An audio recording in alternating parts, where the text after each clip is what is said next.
I've been quiet for a minute, I've been grinding, still in it, I've been counting these digits. Excuse me, I know I've been quiet for a minute, but I'm back on my business. If you see me, don't trip, just excuse me. Wrong if I do, wrong if I don't.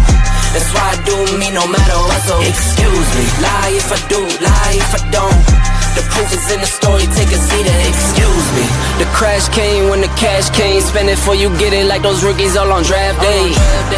For the love like it's match game. Hit the ground running, really do it for my last name. They act different when the facts change. I'm not with the tip for tag games. In my own league I don't chase game. In my own league I don't hang with lanes. I know I've been quiet for a minute, I've been grinding, still in it, I've been counting these digits. Excuse me, I know I've been quiet for a minute, but I'm back on my business. If you see me, don't trip, just excuse me. Wrong if I do, wrong if I don't.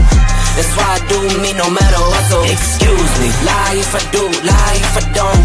The proof is in the story, take a seat and excuse me. Now how could that be? Talking about who can be talking about me. Feeling like Stretch where I got all this reach. Feeling too blessed when I step on these beats. All right, tonight we have a hard subject to talk about. Damn. Or some of y'all might find this a soft subject. Oh no, we didn't just go there. A subject that may leave you wanting for more. What is that subject?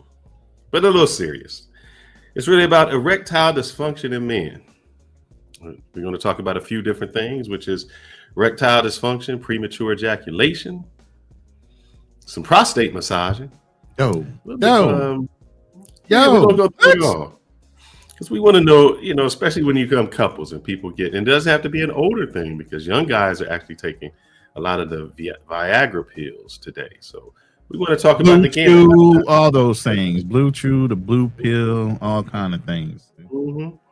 And we want to know from a psychological perspective, how does this affect relationships? As guys get older or younger or anxious, or a lot of incels who are afraid to have that experience, how does this affect not only their relationships, but how does it affect them as a person? So tonight, as you know, Thursday night therapy, we have the lovely Georgia is in the house. How you doing today? I'm good. I'm tired, long day, but I'm good. Glad to be here. Right. Now, we're glad to have you here. Hold on, we got it.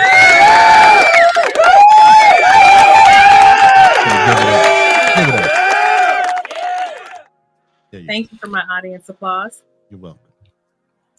So first, I want to get some things out the way, because there are some causes of erectile dysfunction that are medical.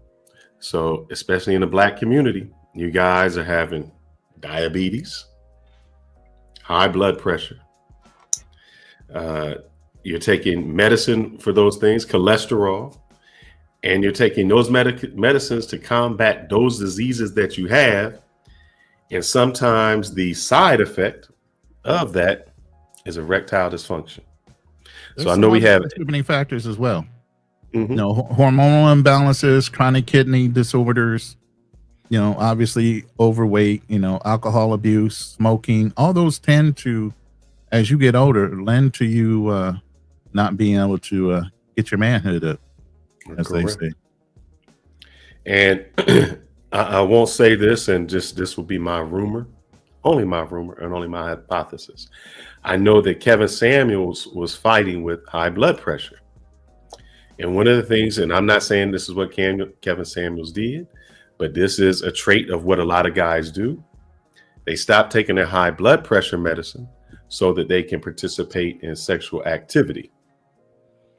Kind of hurts them, because now they're stopped taking something that helps out with their high blood pressure, because they're trying to solve another problem, because the blood pressure medication is affecting their erection.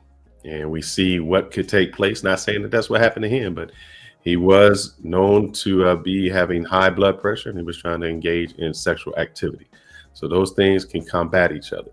So a lot of, especially in the Black community, a lot of you guys are not healthy. You're not taking care of yourself. And we see it, especially since we travel. We see guys that go overseas and they pop in these pills to get with these young girls. And next thing you know, somebody finds it 3 days later inside of the hotel room because they've had a heart attack or suffer from some kind of lapse. So the first thing is, I see LJ, the Southern Vegan, is in the chat. Welcome, brother. He's a vegan, and so he's practicing some healthy lifestyles. So one thing you guys got to do, if you're having those symptoms, you got to reverse them with a healthy lifestyle. Yeah. Change your diet. Yep. You got to do certain things to get that. Now, that's some part of what we want to talk about, but we also want to talk about psychological erectile dysfunction. When it's up here, and whatever's going up here is affecting what's going on down there. When they say your big head is affecting your little head. So, Georgia, I know you have had people come into your office, and do you have men? Because that is a subject that, you know, we put in a man's, how can I say? We say, oh, it makes you a man to have an erection. So how is it that these men are able to converse with you, especially you being a female, about any problems they have in a relationship? Or maybe the female is saying to you, yeah, I'm having a bad time with my husband because we're not sexually active. Mm-hmm. So it's interesting because a lot of times the men who come into therapy and ED is part of what's going on, it takes a few sessions before we even get there. Because they want to focus on the relationship and they want to focus on the arguing, but then we talk about intimacy and it gets quiet. And I can understand with me being a female, a lot of men aren't ready to open up, but I create a space where you're comfortable. You know, I keep it lighthearted so we can get into those conversations, but it does take a few sessions before men are ready to open up about issues with intimacy. And a lot of times, you know, it's stress. If there's relationship problems, that's going to be a huge factor. We talked about health, and we have to do, in the Black community in general, we have to do better with taking care of our health and finding alternative ways, maybe not even alternative ways, not jumping to medication to address issues. I think it's important for people in general to focus on diet and exercise first. You know, once you get on a lot of these medications, you become dependent on it, and then you continue to eat unhealthy, you continue to be inactive, and that's just, you've got to focus on diet and exercise. But then going back to therapy, you know, we have stress, we have relationship issues, we have health issues, we have sleep apnea. One of my questions, you know, I often ask is, you know, how are you sleeping? And you've got men who are getting 3-4 hours of sleep and they can't understand why they're not able to have an erection. Well, your body's exhausted. So, and then the other part of that is, you know, men who want to address symptoms with anxiety and depression, and they get on medication, and then medication causes issues with ED. So it's kind of a catch-22 at times, but with conversation and being able to be open with your mate, this can, you know, offset a lot of what the issues are. I agree. You said something that was important, and I want to play this video because you said stress. And I don't think guys understand how stress adversely affects their sexual activity. And this guy is going to take it back to prehistoric times and give a demonstration, and then we'll come back and talk about it.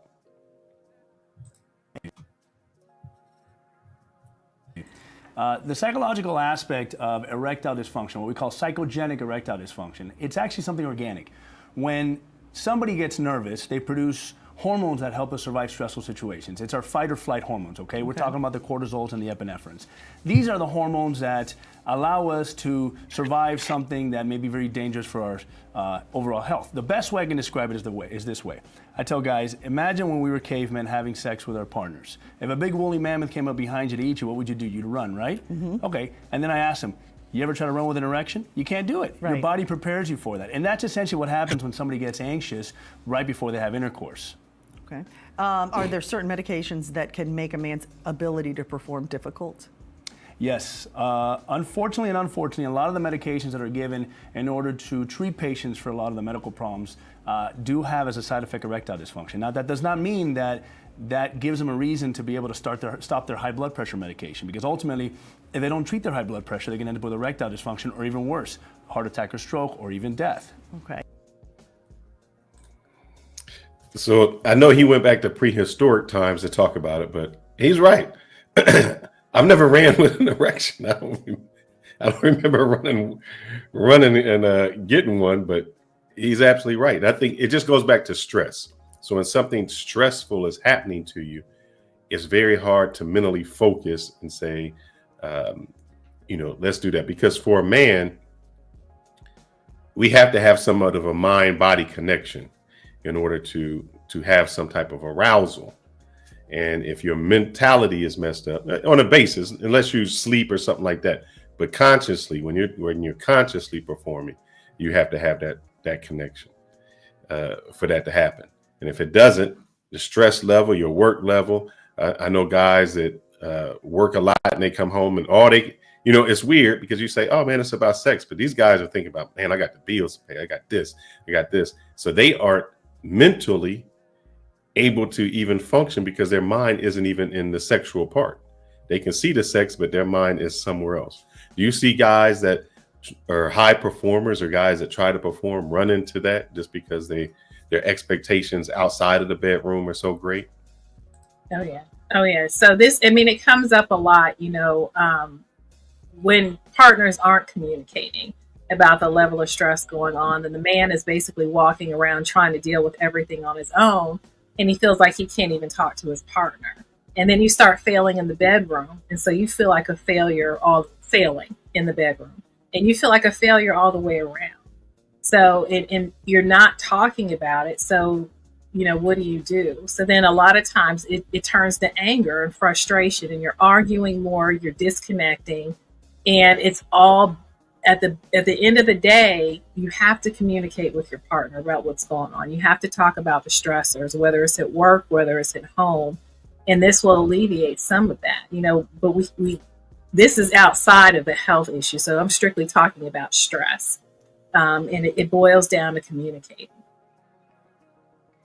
So do you think some guys are just unable to communicate with their wives and say, hey, this is what's going on? Or sometimes we have an excuse, we make excuses for it. Well, yeah. And I think, we talked about vulnerability, quite a few shows ago. And a lot of times men are afraid to be vulnerable and they're afraid to open up, and they're afraid that it's going to be used against them.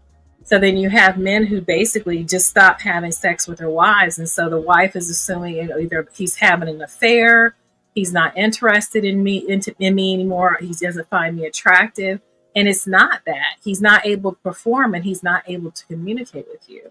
So I always encourage, the partner, the female partner, to create a space where your spouse or your significant other feels comfortable enough to say, okay, this is what the issue is, and be open and willing to go to the doctor. A lot of men, those annual doctor's appointments are, they're lifesavers, literally. And men won't go out of fear or out of ignorance or out of both.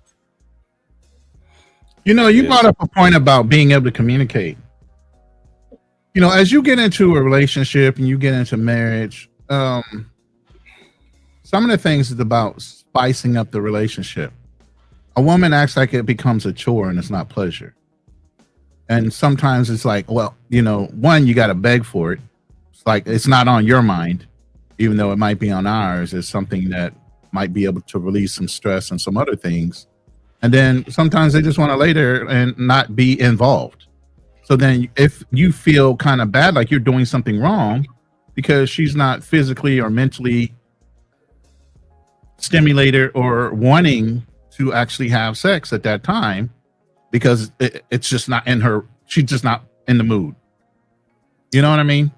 Yeah. So then the man feels like, I don't want to do it if it feels like I'm taking it. Well, there's different layers to that. So, number one, what is going on in the relationship to where the woman doesn't want to have sex? And it could be, again, stress at home, stress at work that she's dealing with. They're not communicating. There isn't any intimacy outside of the bedroom. So what I mean by that, there's women, like, there's a lot of foreplay that goes on outside of the bedroom. Communicating with a woman on a daily basis, letting her know she's pretty, letting her just a physical touch, hold her hand, rub on her butt while she's washing the dishes. Those little things mean a lot, and the woman remembers that, and she feels like the only time you want to physically connect with her is in the bedroom. She's not going to want to do it. She is going to feel like it's a chore. And so there's got to be other things that are happening outside of the bedroom to encourage the man and the woman to want to engage in the bedroom. But see, here's my issue with that. A lot of times it comes down to the man doing that. The man always, like you said, everything you said was from a man's perspective. He touching her butt, he's doing this. You never mention a woman. And the reason I say that is women automatically expect a man to just be ready. And women don't understand. And I told Ronan this. I said last, I don't know when it was, Monday, maybe on the weekend, I went down to Twin Peaks. Twin Peaks is like a Hooters on steroids. Yeah, we have one here. Yeah. So you have a cigar bar, and I'm in there, and I'm talking to the guy in the cigar bar, and I tell Ronan, I said, man, we ain't doing nothing like they doing. And he's like, what? I said, I'm sitting there, sharing a cigar with a guy, and, we drinking. And we're talking about traveling. He's showing me pictures. He said, oh, yeah, I took Haley, which is a girl that works there. He's like, yeah, I took her down to Costa Rica, and I've done all these things. And he's 65, and she's like 25. And I don't think she's doing anything with him sexually, but she is stimulating him in every way, to the point that he said, well, her car broke down. I had to get her a new Mustang. Like, what? What do you mean? And I'm sitting there in amazement. I say all that to say whole this. car. A whole car. And they going something like Mexico in a few more weeks. I think a lot of women don't understand that men need stimulation too. The strip clubs are filled. I think Chris Rock said it. There's no sex in the champagne room. There's guys that go to strip clubs, spend almost their entire check and not even having sex with it. It's just a fantasy, and someone is mentally stimulating this. And I'll tell my story. I'm going to be vulnerable tonight. Fearless. I became a man when I suffered from erectile dysfunction. Yeah, Fearless. Fearless has suffered from erectile dysfunction. It's a couldn't setup. get it up. No, I couldn't get it up. It wasn't working. But this one I knew I was a man, because I've dealt with a number of women in my life. And, this one particular woman just took her clothes off. Like, we just get there and she just get butt naked. I'm like, oh, I don't know. What's that going to do? That about? Yeah. I done seen wrestling and Punani. All your damn life. What you doing? You going to do something? It was like no type of stimulation. It was just, I'm naked. Cold. And you should be ready. Here. And I was like, oh. And I knew at that point I wasn't the young person that I was when I got older, that I needed some type of mental stimulation. I needed something. Yeah, you got to do something. Visualize it for me. Tell me what you're going to do beforehand. Or play with yourself. Do something. But it was just like, I'm naked and this would be enough. Also, I never knew that you could. I forgot the name of it. When you are mature, when you are in the moment, and it's just like, oh, hey, it just shrink up. Like, nah, I'm coming up out of this. Look. Anxiety. Man, performance anxiety. Yeah. No, this was not that. This was, I was making love to a corpse. Oh, like, yeah. Yeah. If that's what I was talking about. Her laying there like a dead fish, and you feeling like you have to damn near push yourself on her. Yeah. And then at that point, it's like, yo, I'm not a rapist. I'm not doing this if you're not into it. And you look at it like, you're going to move, you're going to do it's what? And it just became so, and that's why I said it wasn't a physical act to do nothing, because I could leave there and go to the bathroom and masturbate. And so I know I'm functioning. It was mentally, I couldn't be there. I was like, what? Yeah. This, we ain't connected. Let me jump on that, because That's where I'm at right now. And I tell guys, and they hear me say it all the time. It's quality versus quantity. Yeah. When I was younger, it could be quantity all damn day long. Now I need some kind of emotional content to go along with it. I need to know you involved. You know, I'm just not going to knock it out just because I can. You know, I need to know that you're actually wanting and reciprocating those type of emotions at the time that we're doing it, or it ain't going to work. You know, I've seen enough, like Fearless has said, I've seen enough coochie. I've seen enough titties. I've seen enough booty, you know, in my lifetime. Do something different. That is not this. And you know, I've heard people, they get into perversions where they start getting into dominating you know, powerful men want to be dominated and different things like that in order to, you know, flip their switch after a while, because it gets old. It's been done. How many times can you do it in one position so many times before it becomes old and antiquated? And then it has to be about the person. You get what I mean? Yeah. Who are you doing it with? It has to have some kind of value to it, you know, or it's not worth it anymore. So do you explain to some of the women that some of the things that they could do to help stimulate their man? Like, you know, so I think that's a part in our society that is really left out, because men are the pursuers and we're always we have to chase it. But there comes a flip, you know, over time, that a man needs to maybe not be pursued, but we need that mental stimulation, you know. And so what do you say to your women that's like, hey, what are you doing to him? You know, are you, because I hear the stories, you know, where it say, I only get fellatio on my birthday, or, right, you know, so if a guy isn't getting that stimulation, he starts to be like, this is just, it's not doing anything for me. So what is your advice to the women? Well, there's a lot to be said for being friends with your partner.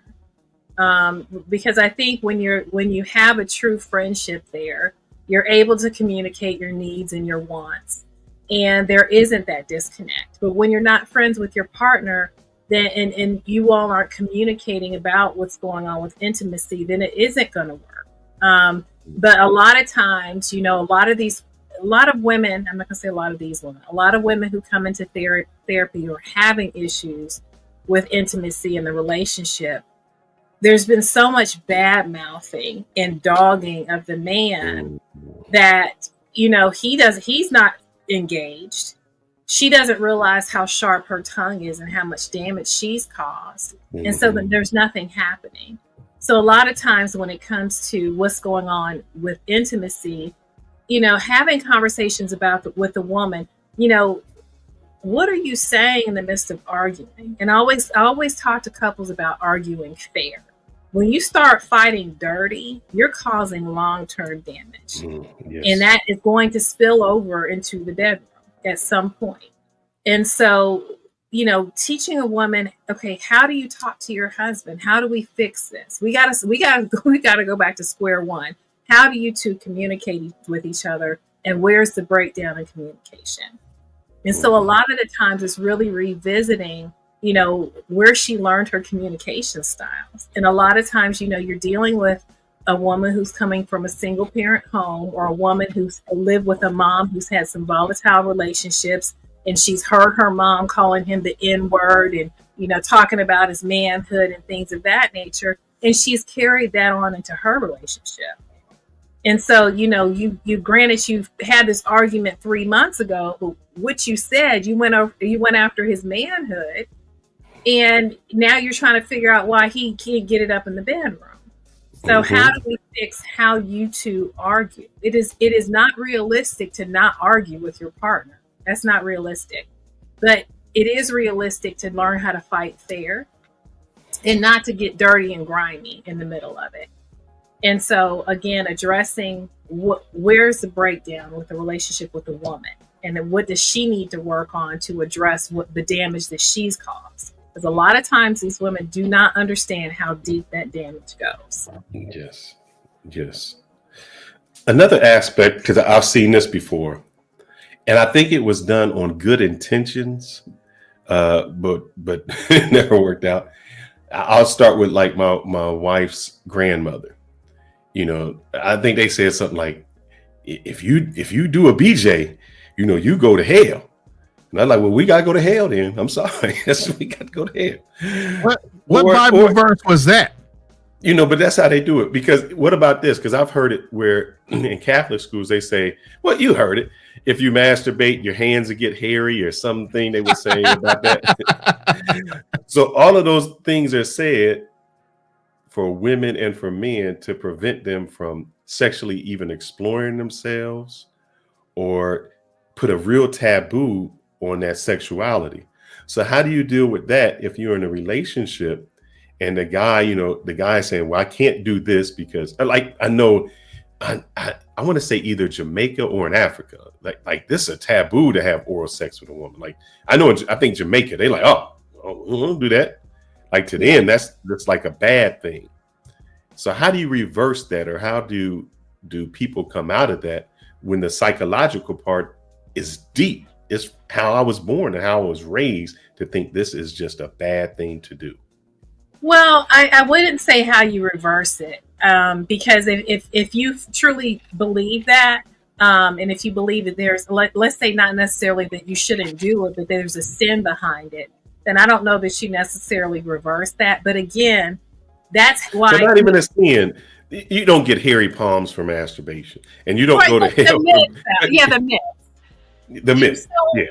The myth. So, I mean, talking about it, where did this come from? You know, have you ever met anybody who, you know, had hairy palms? You know? So it's just, yes, that's one aspect of it is having conversations about it. But there's some women who are just hellbound and determined, like, this is not going to be something that they ever partake in. And I get it. But then again, we go back to the origins of the relationship. And these are things that you all need to be talking about in the dating phase. Because if this is important for the man or if this is important for the woman and you're dating somebody who is not interested in that, then that's a part that you're not compatible in that area. So if this is something that you're just finding out 5 years into marriage, and what's the problem? You two aren't communicating. So early on, it's not only important to understand, you know, faith and things of that nature. What does intimacy look like for you? What don't you like? What are you okay with? So those conversations have to happen early on. There aren't too many times I run into women coming into therapy and they're so against it. They're not willing to change. A lot of times there's a lot of women who don't know how to do it. And nobody has ever taken the time. They haven't had a relationship where the communication is strong enough for the man to be able to talk about it. Wait. Don't just glaze over that. Talk about what specifically are women in denial that they don't know how to do. Oral sex. There's women. Oh, no. Got to be kidding. There's a lot of women who do not know how to have oral sex. Yeah. Really? Oh, yeah.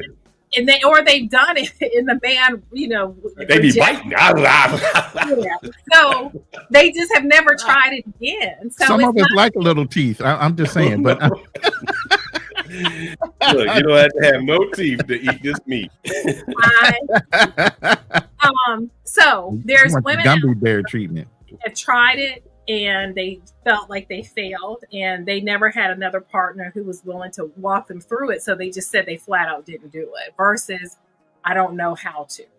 So again, communication is key and being friends with your partner is key because you can have those conversations.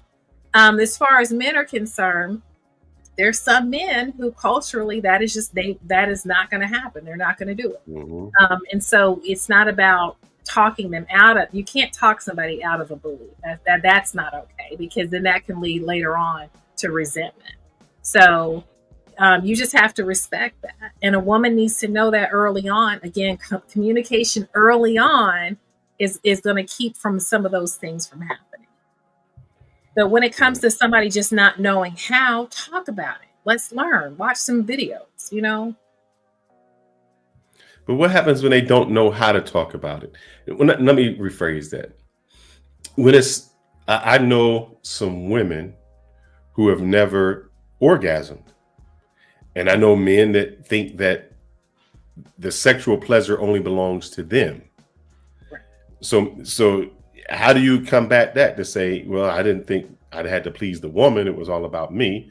And a woman never reached a climax. And so she never even knew that that was a possibility. How do you treat those type of people? So, and I have to be clear, when we start getting into those deeper issues about not climaxing and all those, I'm not a sex therapist. So I do have a sex therapist that I refer to. So, but when it comes to intimacy and that is contributing to what's going on in the relationship, I can work with that. But when it comes to a woman who hasn't had a climax, or we have, women who have unfortunately been victims of, FGM. So I don't know if we can see that female genital mutilation, where they have their clitoris cut and they are unable to have an orgasm. So there has to be other conversations there, because she physically cannot have an orgasm.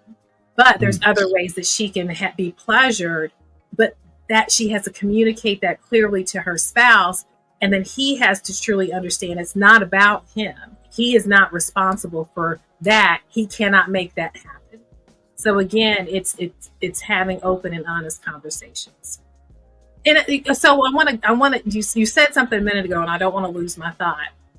When we talk about masturbation, we're allowed to say that, right? Yes. Yeah. So, there's a lot of women out there who haven't touched themselves. Yes. And that it's I'm not going to say it's mind blowing, but it's surprising to me every time a client comes in and I say, do you masturbate? These are conversations that I have with people, and they're looking at me like, no. Well, how do you know what you're going to enjoy when you can't even enjoy yourself by yourself? So and just to let you know, Paul Milner, that's why I bring the rose. He mentioned something about the rose in there. There it is right there. Yeah, dudes be needing that's why you need the rose. Some women have never explored themselves, and the rose helps them find themselves. Yeah. Yeah. And I think it's important for to be able to explore yourself in front of your partner. This is about, again, learning how to be comfortable with your body. A lot of women have body image issues, and I'm not going to take that away from men, because some men have body image issues. So learn how to be comfortable with your partner naked. That's another thing. Learn how to come into a room. You got women who, their husband comes in the bathroom and they're covering up everything. That's an issue. If you're not comfortable with your body and you're not comfortable with your husband seeing your body, how can you truly relax and enjoy sex? Yeah, so, I know people that you have to have the lights out, pitch black, and that's the only way, under the covers. Yeah, which is you on a search and destroy mission at that point. Well, but I think again, it goes back to that's another reason I hate social media, because social media just has everybody thinking that they're walking around looking like Kim Kardashian, her body's not even real, and it's not okay, because we as women, we got dents, we got bumps, we got lumps, we got whatever, we got freckles, and men don't care. We don't. If they're attracted to you, they're attracted to you. They don't care if you got some cellulite on your ass. They don't care if one boot. We looking for the dimples on it. Right. See, and I hate social media for that reason. Well, I'm going to add to it, because we have a young man that he does his own show, and he talks about a lot of different topics when it comes to dating. But he even said he struggled with it ever since he was 19. I asked him, is it because the oversaturation of corn? And he said, yeah. Because you develop sensitivities, how to please yourself. Same thing with women overly stimulating themselves. Correct. They get to a point where they're orgasming off of whatever toy they got, but when it comes to interaction with a human being, they don't know how to release or relax enough to at least let it happen naturally. More so, they damn near want to push you out the way to finish themselves off, right? Because you didn't hit the particular spot that they're used to hitting with that toy. Right. Or the men are so accustomed to seeing it visually that when they're in it, it's not enjoyable, where they almost have to be watching porn while having sex. So they're not connecting with the person there. They're actually connecting with the porn. Correct. And then it goes back to where, Paul, I'll say desensitized, but almost will say that in my day and age, if you got a hold of a Playboy, you was like, man, you're just looking. You only had to. They ain't opening nothing. You just see a little bit of hair, something Sears like that. and Roebuck with the dang the lingerie section. That's all you needed. National Geographic. National Geographic. Yep, that's back in the day of the encyclopedias. You know, that's the years we grew up. Right. But now, I mean, they're doing everything. So if you're a guy and you've seen this, and then you finally get with a girl and she's here, you're like, well, that's a big disconnect. Yes. And that's what I mean when I say psychological erectile dysfunction. You're able to get it up because you can masturbate, you can do all of these things. So you physically, you're able to stimulate yourself. Right. Mentally, you can't connect anymore. Do you see the porn industry, or have you seen that where it's affected people? Oh yeah, and so we're talking about porn, and one of the things it's been very unsettled. It's not now, unfortunately, because I've been doing this for a while.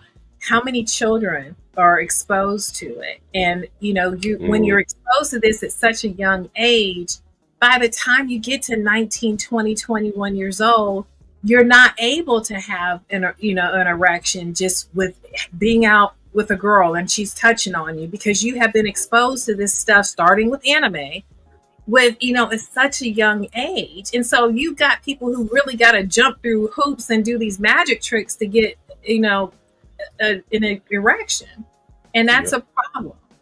So I think it be overexposure, early exposure, exposure that is hardcore, because then you're getting into situations where it's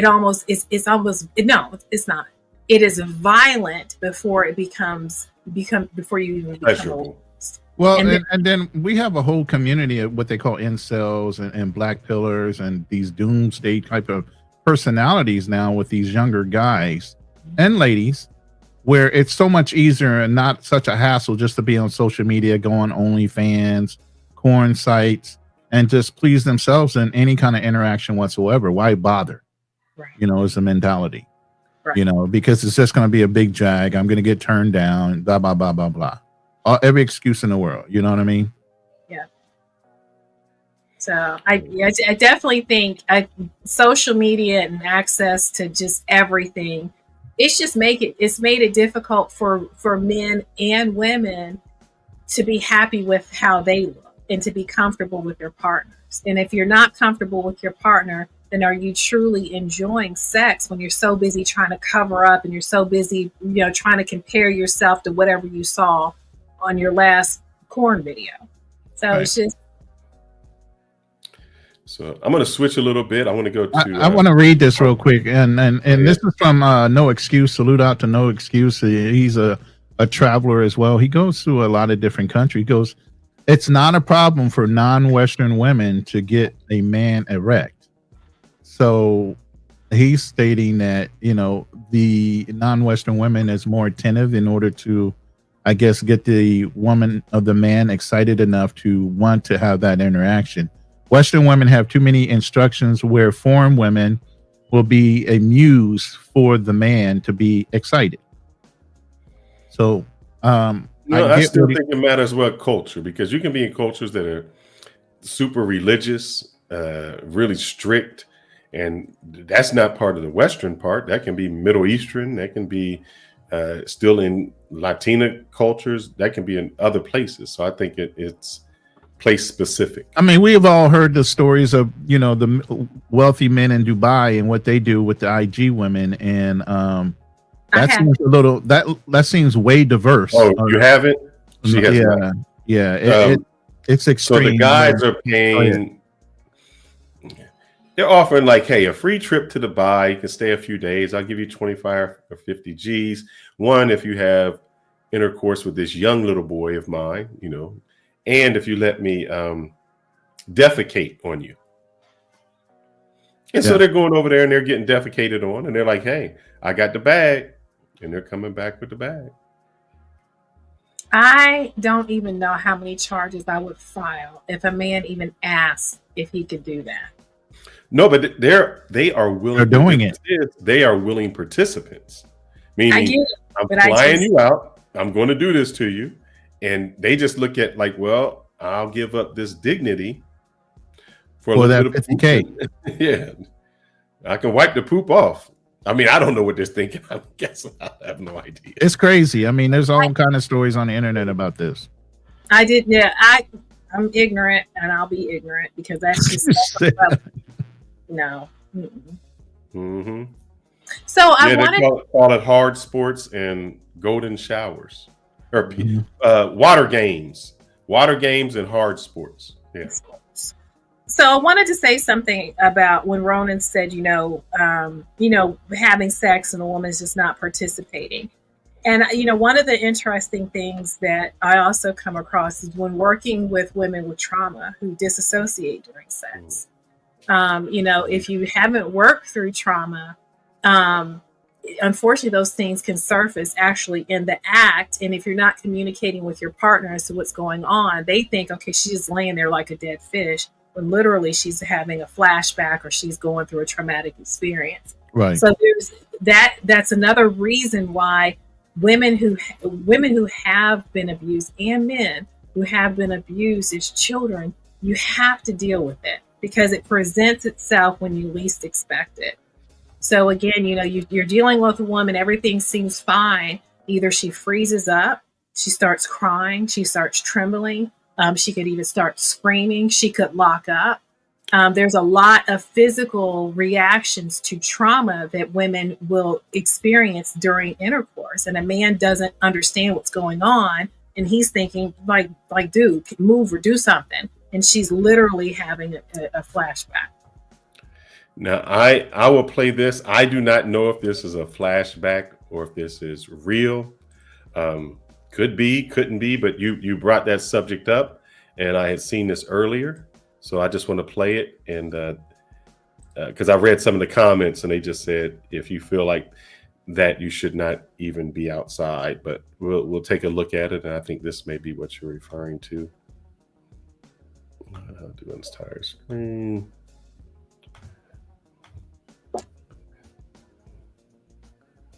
Turn it up. It's kind of. It gets crazy. Yeah, I can't calm down. I can't be fucking touched. I didn't touch you, I man. was raped not that long ago, and I can't stand another man touching me. Well, no one did that. Okay.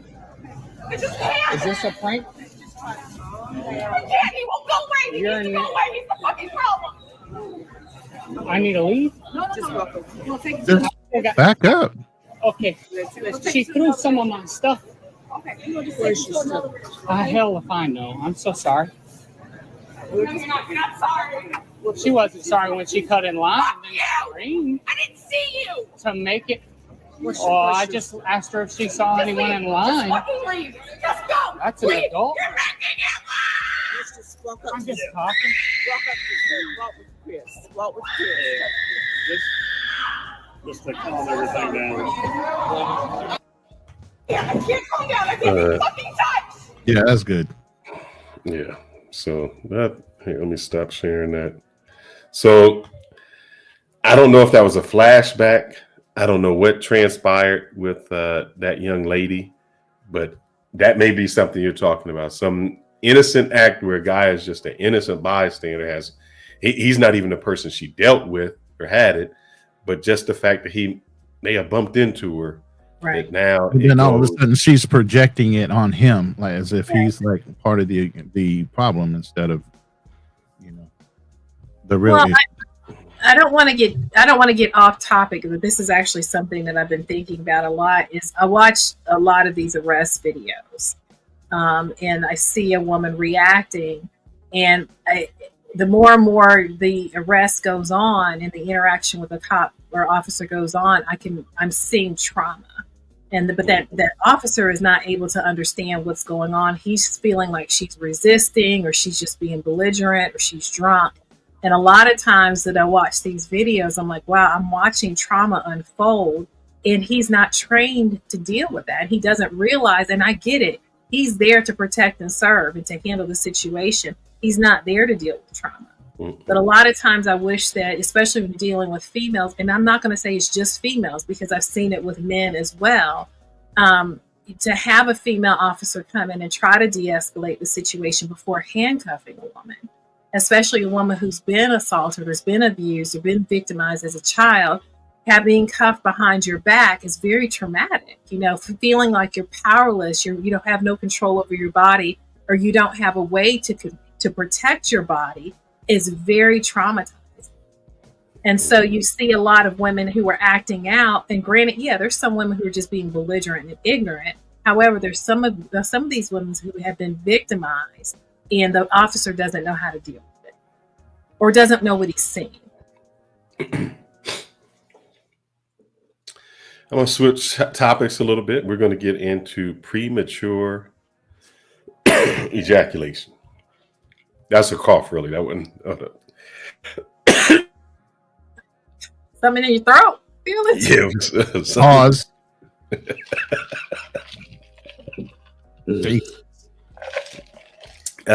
No, right. Once again, I'm all over the spectrum here. I have experienced that.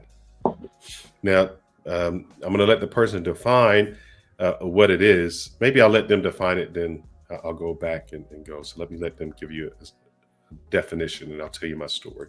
Or ejaculation. Now, premature ejaculation, or PE, is characterized by what's called an inability to control the timing of ejaculation. While there is a clinical.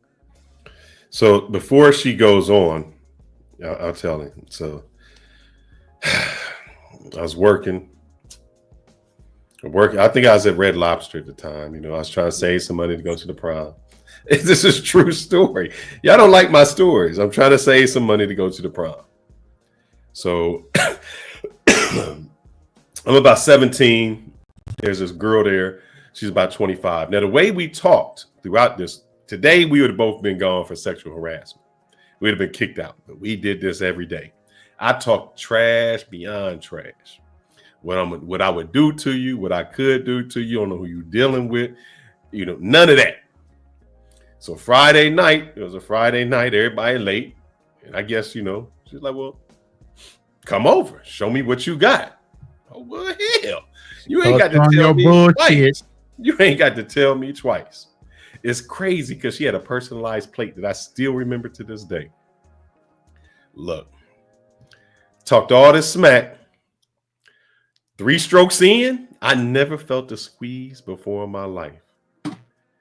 I never knew nothing about the squeeze game. I never knew that existed. When they talk about vice grips, nobody at 17 was doing vice grips. Oh my God. That's what he was doing. That's what he was doing. It was over. It was over. And I said, look, this ain't my fault. You can't blame me for this. This is you. I'm just going to say this. I was scheduled to work on Saturday. I ain't show up. I quit. I could not go back to work and look at this chick face to face. I spent. Congratulations. You played yourself. Congratulations.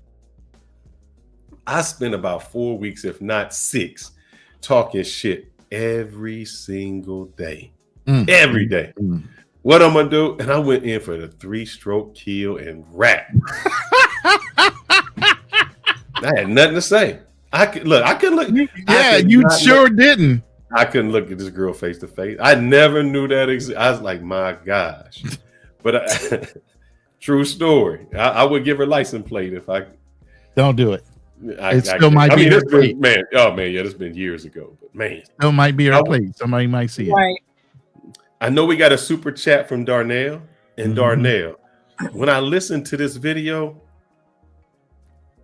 I kind of thought about you, brother. Oh, no, I want to say it. I thought about you because they talked about there are certain personalities that this goes to. And when they talked about it, I didn't fit that personality, but I thought, you know, when I heard it, that maybe you do. I want to play this, and then I'm gonna come back and read your super chat. And I want your thing on this, because we're talking about the psychological part and where personalities go. Definition for PE, which is defined as ejaculating less than 1 to 2 minutes after penetration. Really, it's characterized by 3 main things. And these are: 1, a short intravaginal ejaculation time; 2, a loss of ejaculatory control; and 3, negative sexual consequences. No issues. Men with PE had significantly lower scores in what we call the novelty seeking area. And typically, when you think of someone who's novelty seeking, you're going to find people who are looking for new things to do to really avoid boredom. And they're often more curious, more adventurous, and exploratory. So men with PE were low in that. They were also low in what's called self-transcendent personality traits. And what that is essentially the ability to see themselves as part of a larger whole. So what does that mean? Essentially, if you think about someone who's high in self-transcendence, they are generally more insightful, they may be more spiritual, and they're more generally accepting of life's ups and downs. And lastly, men with PE had higher harm avoidance scores, which meant that they tended to really respond intensely when they had aversive stimuli, which meant that they really tried to avoid any risky or uncertain situations. And these types of individuals tend to be anxious, pessimistic, and more cautious. So what does this really mean? This means that individuals who have PE tendencies tend to be a little bit more cautious, a bit more anxious, and less open to new experiences. So a lot of guys that we call incels, that are not adventurous, that don't like to go out, they are closed-minded when it comes to that.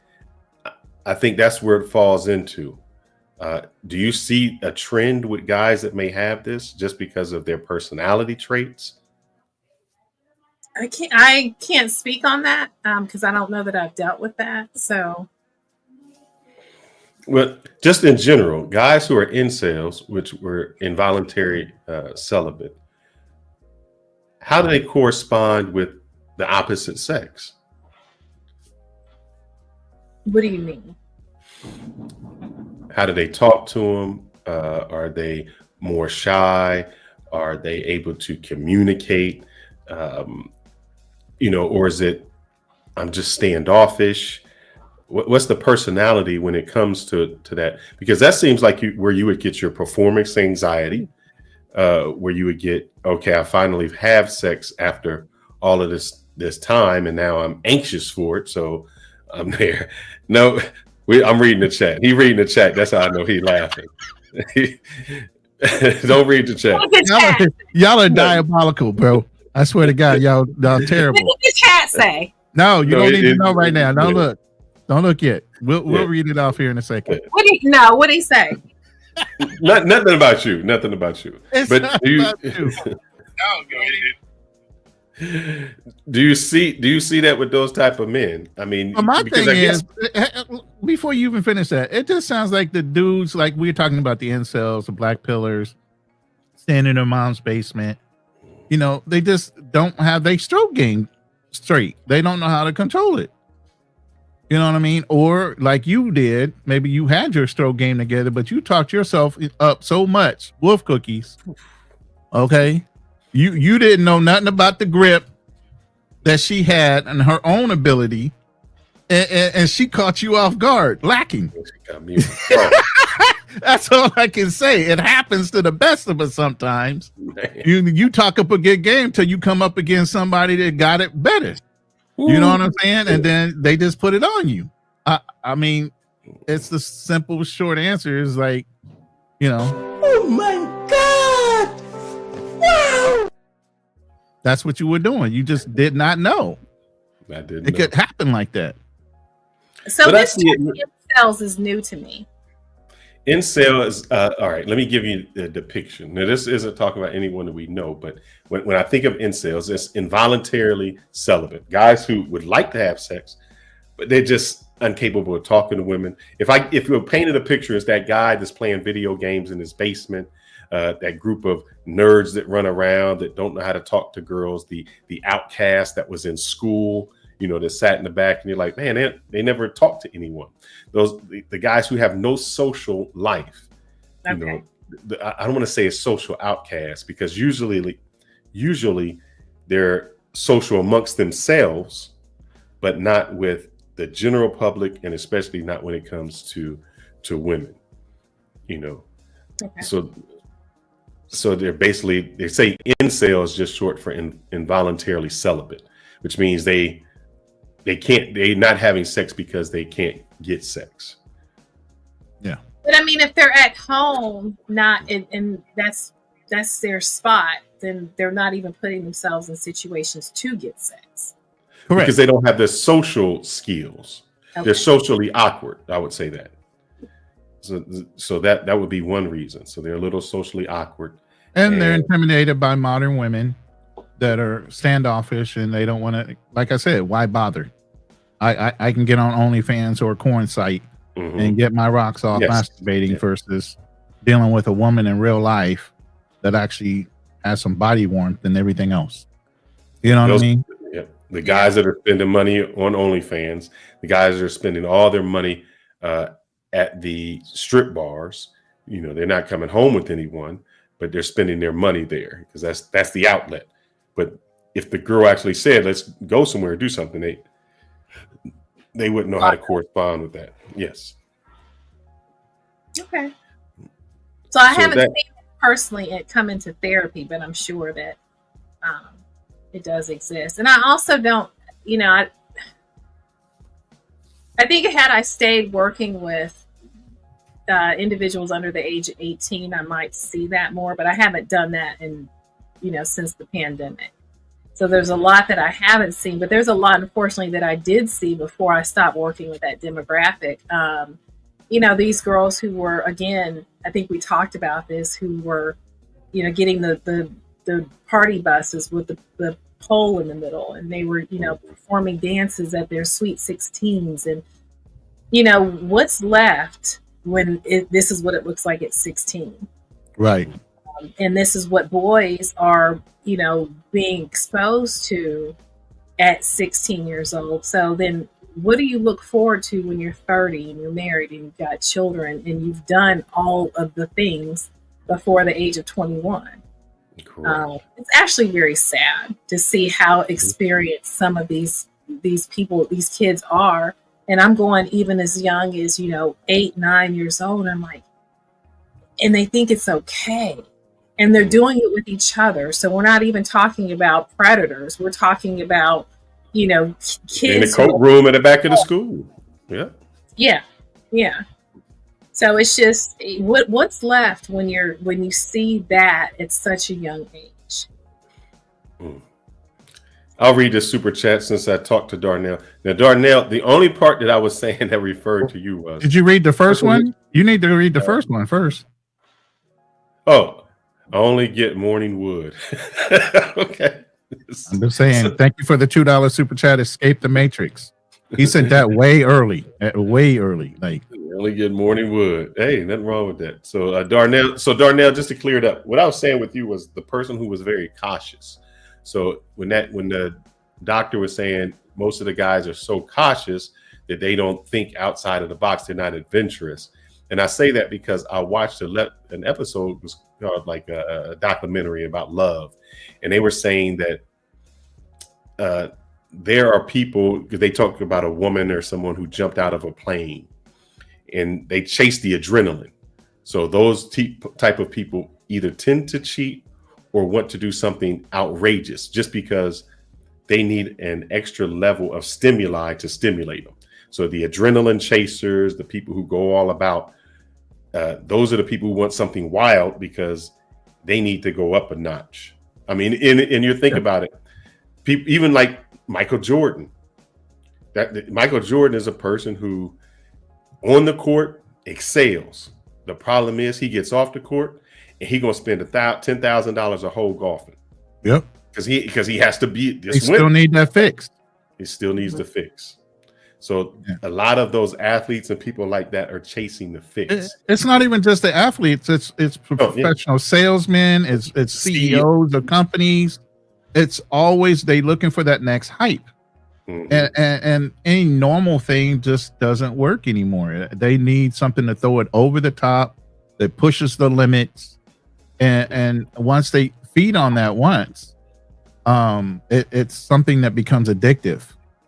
So then you're looking at addictive personality traits at some point because of whatever trauma or whatever change that they had in their lives, to where the things that are normal are no longer exciting enough. Correct. You know, they got to push that envelope. Again, Darnell, thank you for the $10 super chat and the support of the channel. I have a goal right now. I'm just doing Philippines or bust type of thing because I'm moving next month. So I'm in the process of packing up this house's background and everything, and all that is got to go. It's going. Wait, and where are you going?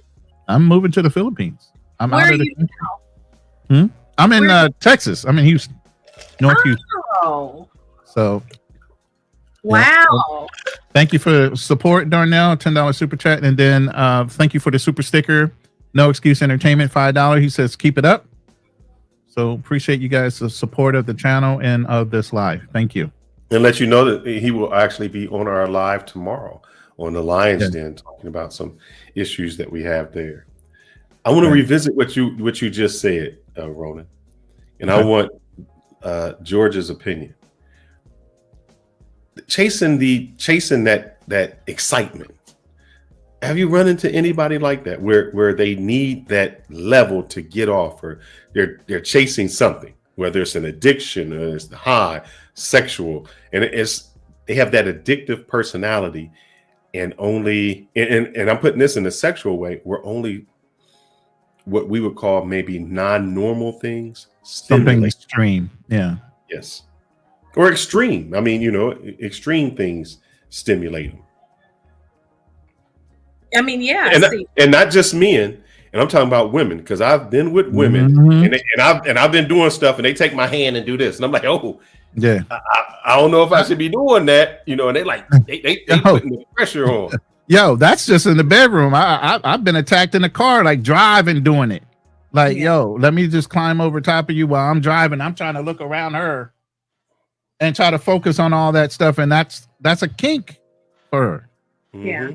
So I mean, it has, and this is another issue where it causes, issues in the marriage, because either the husband's not comfortable with what she's wanting, or the wife is not comfortable with what he's wanting, and they are looking for that so that next high, that next sexual hit, and number one, it's not sustainable to have that level of sexual activity in any relationship. Is not necessarily healthy. And you at some point, like, when is enough, and when has it gone too far? Because I've had women who want to be beaten. I've had not hit, beaten, choked. I mean, just also burned. There's just it's been extreme. Smack. Oh yeah. They find pleasure out of that. Like, I guess it's pleasure. That's their thing. And at some point, it's number one, it's a safety risk, because now you're risking taking somebody's life with being, with your sexual, desires. And it's at that point, it's at an unhealthy level. But my question would be even deeper. Why does that stimulate them? Meaning, what is the underlying, issue that somebody needs that extra level, or that they're chasing that? And it's, not just the women, the guys, hey, one ain't enough. I need two, I need three, I need a ball and chain, I need to be whipped, bondage. Where does that come from, that they need that to be stimulated? Well, I don't think there's one answer. There's many different reasons as to why it comes to this. And I don't always want to go back to trauma. However, in my experience, there are some trauma related situations that have triggered that. But it's also, again, your exposure to porn, the level of violence that's going on in there. And now, in order for you to be stimulated or sexually satisfied, you're now willing to go to those levels. So there's many different reasons as to why men or women are going to those extremes. But some of it can be trauma related. Yeah, that's if you're not a person who has participated in that's like a scary line, Well, someone says, well, I would say abuse me or hit me harder, and you're like, babe, I'm like a lot of weight, hit me harder. Yeah. Just a short guesstimation, Georgia, how many of your clients do you normally refer out that are having traumatic issues where it becomes a sexual issue or some kind of a sexual related trauma? You do a lot of referrals? Well, when it comes to this level of violence, I always refer out because then you've got some other issues going on, and you've also got individuals who are. Well, I mean, you even got, and Atlanta, I know for sure, and I'm sure here in Houston, Dallas, other places are high populated cities. You have a lot of swingers events and different things like that go on where there's wife swapping and all that. Do you run into that with some of the couples that you might Yeah, because you're in Georgia? I'm in Georgia, and so I tell you, I have seen everything. I have seen things that we didn't even talk about in grad school. So yeah, I mean, but when it comes to violent sexual interactions, I always refer out because, again, I'm not a sex therapist, and when I have had perpetrators come into therapy, and that's a demographic that I do not work with. But I have had, rapists. I've had men and women who've come into therapy and never been caught, and they're still out there. And there's, oftentimes I refer out all the time when it comes to rapists. But so when it depends on what is going on, but when it comes to violent sex, I always refer. Give me 2 seconds. We're gonna switch to content, but give me 2 seconds. Go ahead and hold it up for me, Ronan. Okay. Yeah. So I'm not sure where else I can go with that. I mean, but are both parties participant, or do you find that one couple and the couples itself, one party is kind of like dragging the other one along, but that's not something they initially wanted to deal with, so it was never discussed possibly before they were married or got involved with each other? It was something that was kind of like, I don't want to use the word groomed, from one party to the other to keep them involved in their desires, or what I mean? Well, when it comes to couples who have come into therapy who are swingers, they actually met in that type of setting, so that wasn't new, but it's the violence that escalates, and one of the partners is not okay with it. Violence means somebody's jealous, or is it in the act of the intercourse that it becomes more violent? Yeah, in the act of intercourse, it becomes violent. They actually, one of the partners is desiring that, is requesting that, and it becomes to the point where one of the partners is uncomfortable, one of the partners is ready to exit. So there's so much behind that, and you've got things like fetishes that are introduced. So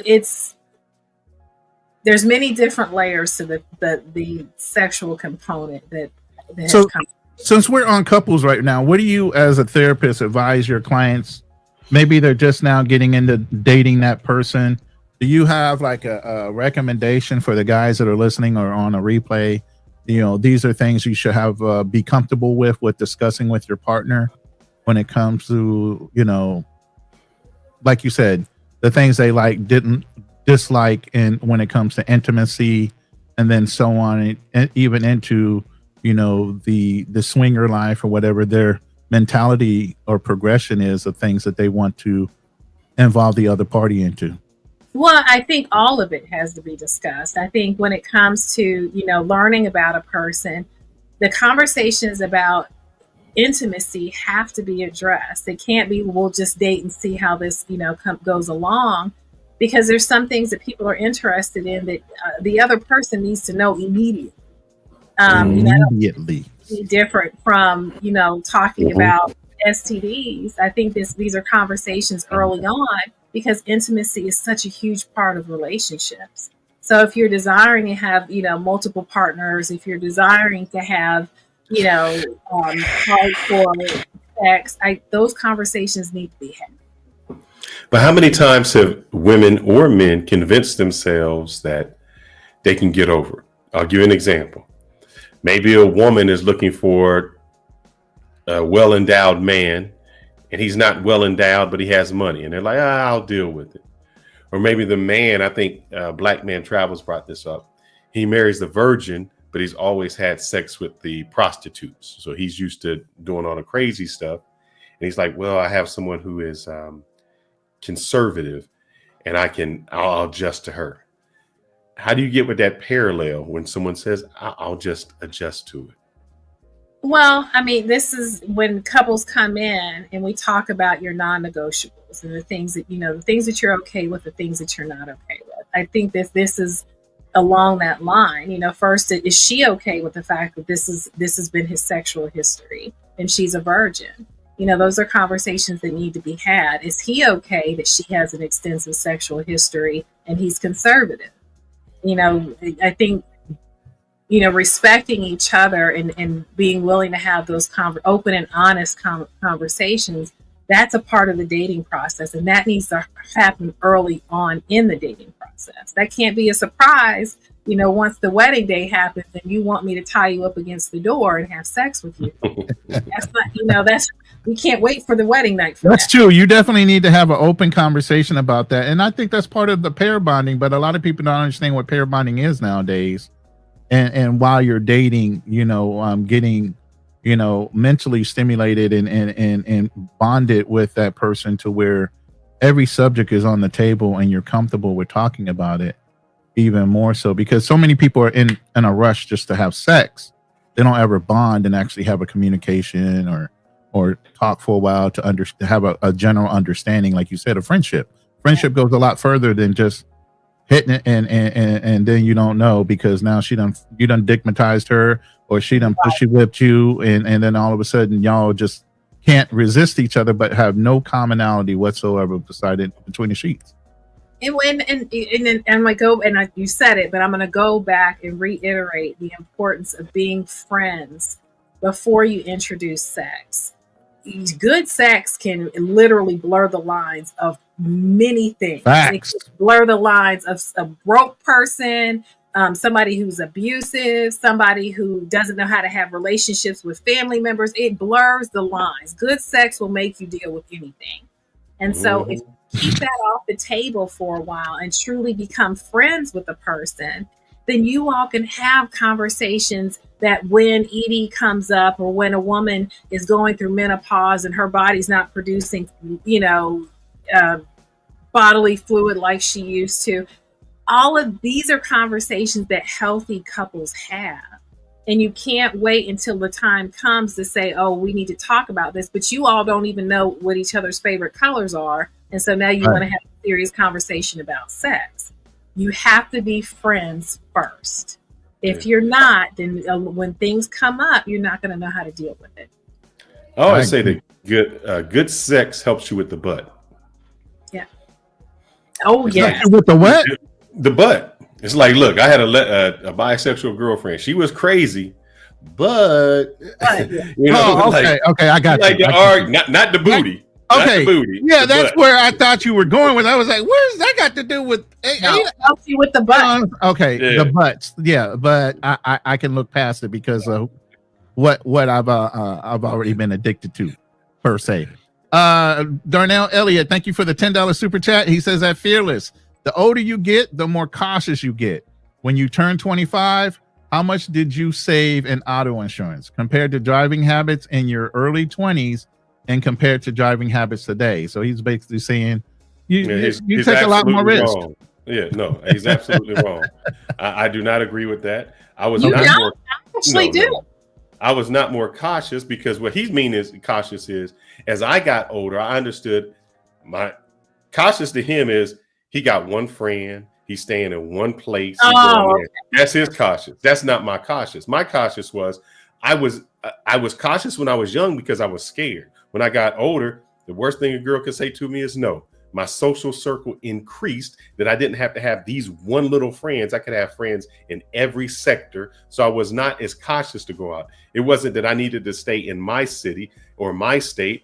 I could go to different countries. I could explore all over. So no, I was not as cautious in what he's saying. My habits changed because I opened up. What the video was saying is that person who was scared to go outside and explore anything, and because of that's what makes them more cautious. So no, I jumped out of a plane when I was 40. So I still live with that adrenaline things. I just but now we can talk on that's your bucket list, man. Stop it. No, but what happens is when you get older, it's not being cautious. You just take calculated risk. You say, if I'm going to do this, this is a calculated risk that I'm going to take.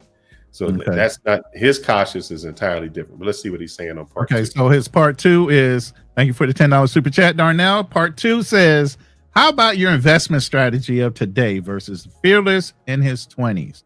I would imagine you were 100% stocks now. Are you probably 60-40 stocks and bonds? Maybe you used to drink more in your earlier days, basically. Let me see. I'm going to tell you exactly where I'm at. I'm going to show him how cautious I am. No, we don't need to see your numbers. Just say. No, I just want to see. I'm going to tell you where I give me a second. I'll tell you exactly. Are you more conservative or you're more high risk? Because I am a person that believes scared money makes no money. So, if he's going to live a personality thing at that point. Yeah, he's got scared money and he's going to make no money.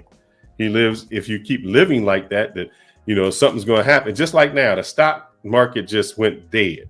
So if he's the type of person that's like, I got to get out because I'm going to lose it. No, this is where the risk takers make money. We let all the scared people out and we jump in because we know you're going to play cautious. And when you play cautious, we say, good, keep playing cautious. That's great for us. Okay, here we go. Let me see if I can, I'll do a screenshot. So he wants to see where I'm at my old age. Where is Fearless at his old age? Told you can just say a number. You don't even got to show it to him, man. I am at, let's see, stocks. Estimation. 95% stock. So you're 95% stock, 10% something, or 5% something else. Whether it be crypto, bonds. 2.7 bonds, short term 1.5, other 0.3, unknown 0.3. So yeah, brother. And you know what I made last year? 32%. While you was out there making that 5%, I said, let's go. Let's keep it going. I made a 32% return last year. So that's the difference, my brother. You play that short game and you get scared. No, you just have to do calculated risk. Let me see if I can. I'm not going to show you everything. I don't want to get off the topic. That was an example of what he's saying. As you get older, you might want to assume less risk versus when you're young and like carefree. Yeah, you just take more calculated risk. Yeah. That's all you do. You take more calculated risk, and that's the difference between the personality that I'm talking about. Like you can. All right. A young person would have got a girl off the street. Like, I'll just pay the prostitute off the street. An older person says, I can't afford the girl off the street. I got to pay a little money and get somebody more high who got something more to lose than I do. Right. That's different. You can still play the game. It's just how you play the game.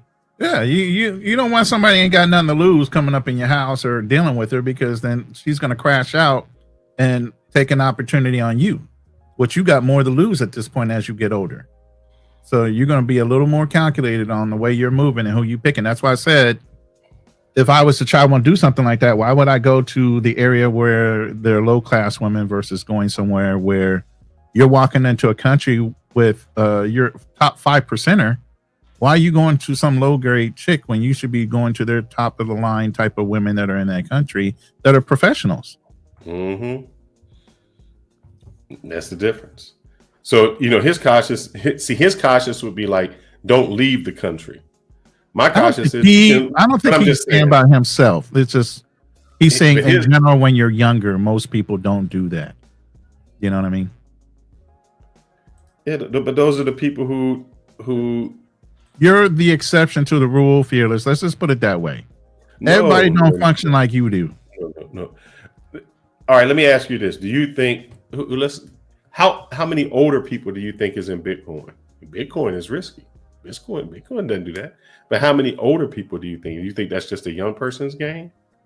It depends on how early they got into it and whether they were savvy investors. I know I didn't get into it.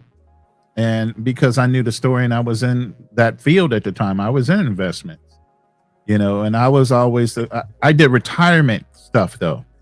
And my strategy for my clients was, when you get into retirement age, you want less risk. You want more security in the things you invest in, because you can't stand to take a hit like most of them took in 2008. You know how many people came out of retirement after losing $200,000 out of their 401ks and some other investment vehicles when that subprime mortgage whole scam went under? A lot of people went back to work. So as I'm advising my clients, I tell my clients, as they get older, you need to assume less risk and start turning down your investment strategies from high risk valuables into lower risk type or more consistent stocks. Fortune 100, S&P 500. We know that's not what, I don't want to get too far off, but we know what Darnell is saying. He's at a no risk. He thinks that I'm just not going to do anything, and I don't think that's take it. Oh, brother, that's you. Hey, when we was on the phone last time, I got off because I couldn't listen to that. Now we're gonna get a little slippery right here. This is what guys don't like to talk about. Now, I learned this two ways. One person told me when they was in the Philippines, not that you was there, that they went there and that's how they found out about this procedure. I'll call it a procedure. I didn't know about it until I actually watched a movie, and then I got a little curious. Now, as I said, I'm a vulnerable person. I'll open up. I've never had this procedure. Been curious about it, wondered about it after I watched a few movies, but I have not had the procedure. Let me start ducking and dodging now. Yeah. Now, from what I don't know what he's about to say. When you gonna throw the punchline? I've never had the procedure. Now I've heard, and I'll get back on it, and I'll let this person tell you the procedure. I have not, and I'm curious about it because I know that a lot of men who suffer from ED get this procedure to help them release. Okay. Oh my God. This is great. Wow, like this? Exactly. Getting that old prostate check. I have to admit, I love you in that uniform. Do those nylons go all the way up, or are they like those thigh-high kind? I'm going to perform a procedure on you called milking the prostate. It's an anally induced ejaculation. You're going to feel strong pressure on the prostate gland from inside your rectum. Oh, come on now. You don't have to get all scientific on me, baby. We can just talk. Whoa. Oh, ah! Oh. Oh. No, sir. No, sir. Hey. Stop. Okay, keep doing it. Yeah. Have you guys ever heard of prostate massage?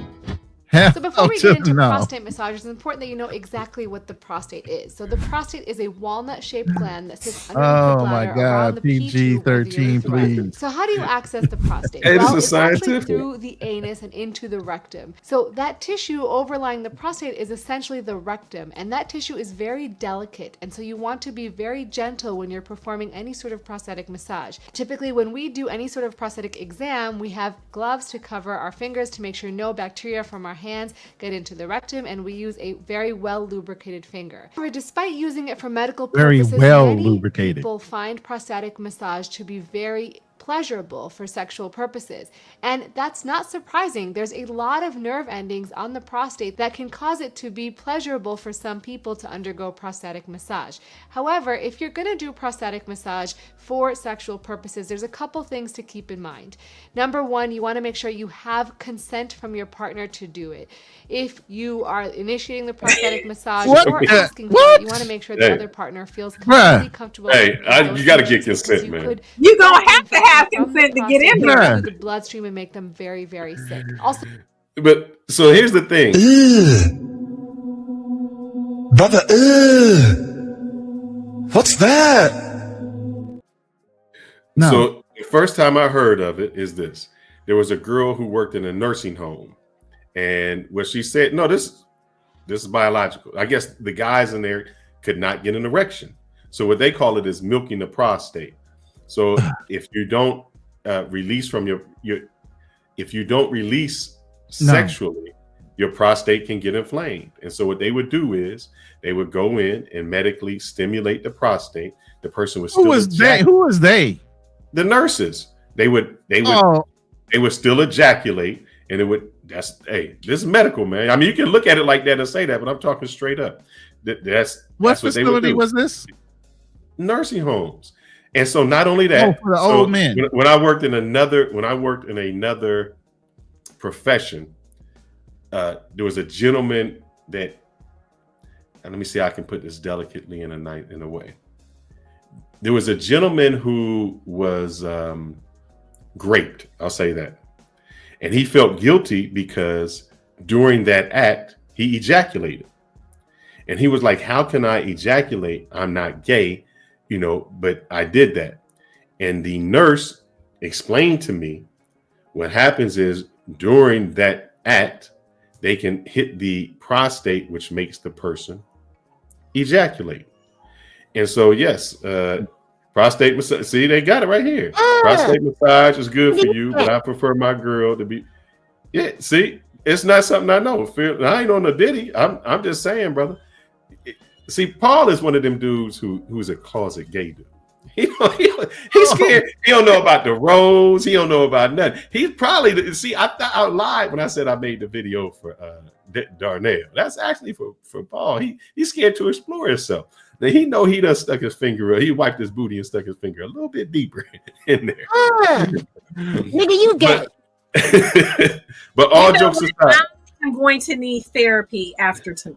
No, but all jokes aside, you say it, but it's a medical thing where men who are unable to ejaculate, it's called milking your prostate. You say that one more time, bro. Stop. Bro, you ain't gotta be you ain't gotta be gay to do it, man. You always say you open-minded and you want to do this. Open-minded, and when somebody bring you real medical conditions, it ain't like I just played a video where somebody was just saying look, it's hard enough to get your prostate checked. Hard. It ain't hard for me. I got Hollywood. It may be hard for you. That's why we got the erectile dysfunction. It's hard enough to get a regular scheduled prostate exam, for brothers when we get older. I've gone through my prostate checks and done my polyp looks and all that. They knock me the fuck out. I'm sorry. Oh yeah, they do. They knock you out when they go and do all the colonoscopy. Yeah.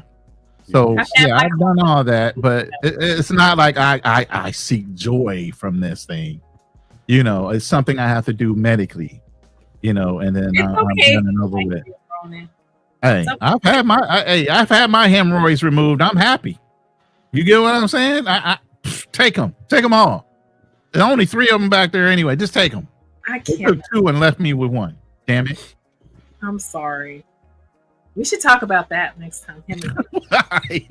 Hemorrhoids? You said hemorrhoids? Why are we talking about hemorrhoids? Roman had his removed, but we should talk about hemorrhoids. Oh man! Oh yeah, just get them out, get them surgically cut off. Take them out. Nothing wrong with that. No, but medically, I'm saying that what happens is guys who are unable to function. That doesn't have to be the way. The way I heard of it is guys that were unable to function because of erectile dysfunction. And the woman, I had a longer video when I watched it. It was something called. It's something when your prostate gets enlarged. And Big Mike. What are the causes of your prostate enlarging like that to where? Oh, brother, hold on. You don't know nothing about that? Hold on. Let me break you down. I know. Yeah. Don't Guys, break me down. I'm showing you. No, I don't need to be broke down in that way. I've gone to the urologist, and the questions they ask you are: is your pee flow slowing down? Like if your pee isn't going, if you're peeing, if you're not able to flush yourself all the way out, like you pee and then 10 minutes later you have to pee again, that's because your prostate is blocking your urinary tract. And so what they have to do is, and that's how people when they take there was that 70-year-old dude that looked like he was 20, stem cells or something like that, it enlarges your prostate. And so when you get an enlarged prostate, it becomes difficult for them to use the restroom and all of those things. So that it becomes pee blockage. So in order to get that down, that's what they have to do. They have to bring your prostate down. That's why you have those pills. That's why you need to have your microbiome in your stomach repaired. I mean, y'all need to actually get your system in order so that you're flushing out. You guys should be going poop at least once or twice a damn day. Seriously. If y'all ain't pooping on a regular basis where it's soft or making S's, y'all got issues in your colon. Y'all got issues inside of your intestines. Y'all need to get on a program where y'all are working on your microbiome and your stomach and working on expelling. That's why it's not that it happens. And one of the reasons that it's called saw palmetto. That's what guys take to bring their prostate down. That's number one. Number two, which is my next video, No Nut November. So a lot of guys who do not engage in any type of sex, they keep, it's like, I want to have a semen retention. I don't want to have sex. I don't want to masturbate. I don't want to release myself. These guys have enlarged prostates. I'll let No Nut Woman tell you about it. Give me a second. Hold on. Let me read this. No Nut November. I'm going to talk to you guys about No Nut November or semen retention. So what exactly is No Nut November? Well, it's a practice of avoiding ejaculation for the whole month of November. Discussed semen retention as a way of self-control. They believed that ejaculating was actually losing control of oneself, and keeping it in, or semen retention, was actually a way to improve health and control of your body. Proponents of semen retention say there are so many benefits to having increased mental clarity, increased concentration, having better quality sperm, increased testosterone, deeper and happier relationships, and so much more. But is it backed by science? Is doing this safe, or can it potentially harm you? So what do I think about semen retention or No Nut November? Well, I think if you're getting benefits from participating in No Nut November, like you're feeling more clear, you're having deeper relationships, you're feeling like you're more excited about being with your partner, and you're getting more clarity, that's great. Go ahead and do it. Not ejaculating doesn't have any harmful consequences that we know of. Your body will essentially resorb the semen that you don't ejaculate out, and so it's not a problem if you haven't ejaculated for a certain period of time. The other thing that I worry about is that people can get a lot of pain and discomfort in their pelvic floor or their testicles. A lot of you guys have heard of blue balls. In fact, there's very little data on this in the scientific literature, but it's called epididymal hypertension. And the reason being is that during arousal, you get increased blood flow to the testicles as well as everything else. And usually that's decreased after you ejaculate. But if you don't ejaculate, that increased pressure stays around and can be what we perceive as, or what men perceive as, blue balls. And for some people, that can be quite painful, and it can last for quite a period of time. We also sometimes Darnell gets that a lot. Floor tone in men who don't masturbate or don't ejaculate for long periods of time, because they're building up all this stress and tension in their pelvic floor that can result in pain. And while there's no data on this, we'll sometimes recommend that these men masturbate 2 or 3 times a week just to help with that pain. So that's what I was saying. When the people cannot masturbate because they can't get an erection, that's why medically they were doing the prostate massage, because she went into about the pelvic floor and all this other medical stuff that I didn't, understand. But that was it. Big Mike is in the house. I just want to say, Big Mike, man, congratulations, man. This brother, he out there. He's saying what it is. If you have low libido, the prostate massage is great and good for you. I'm older, so I need it periodically. See, that's a brother who is not only vulnerable, he knows his body. He understands that. I got a lot of respect for you, Big Mike, for even putting that out there, brother. Good on you. Yeah, he on it. He on it. He's good. How old is Big Mike? Big Mike, if you don't mind answering that question, can you answer that in the chat? Real quick, Just John sent in a $5 super says, Georgia, when we gonna get a live on your best insults during your college days? Fearless built a little too much suspense for the medical Diddy move. The medical Diddy move. Yeah, I think he's talking about the prostate thing. And then from Darnell, he says, "Pause, Fearless. We understand your fantasies."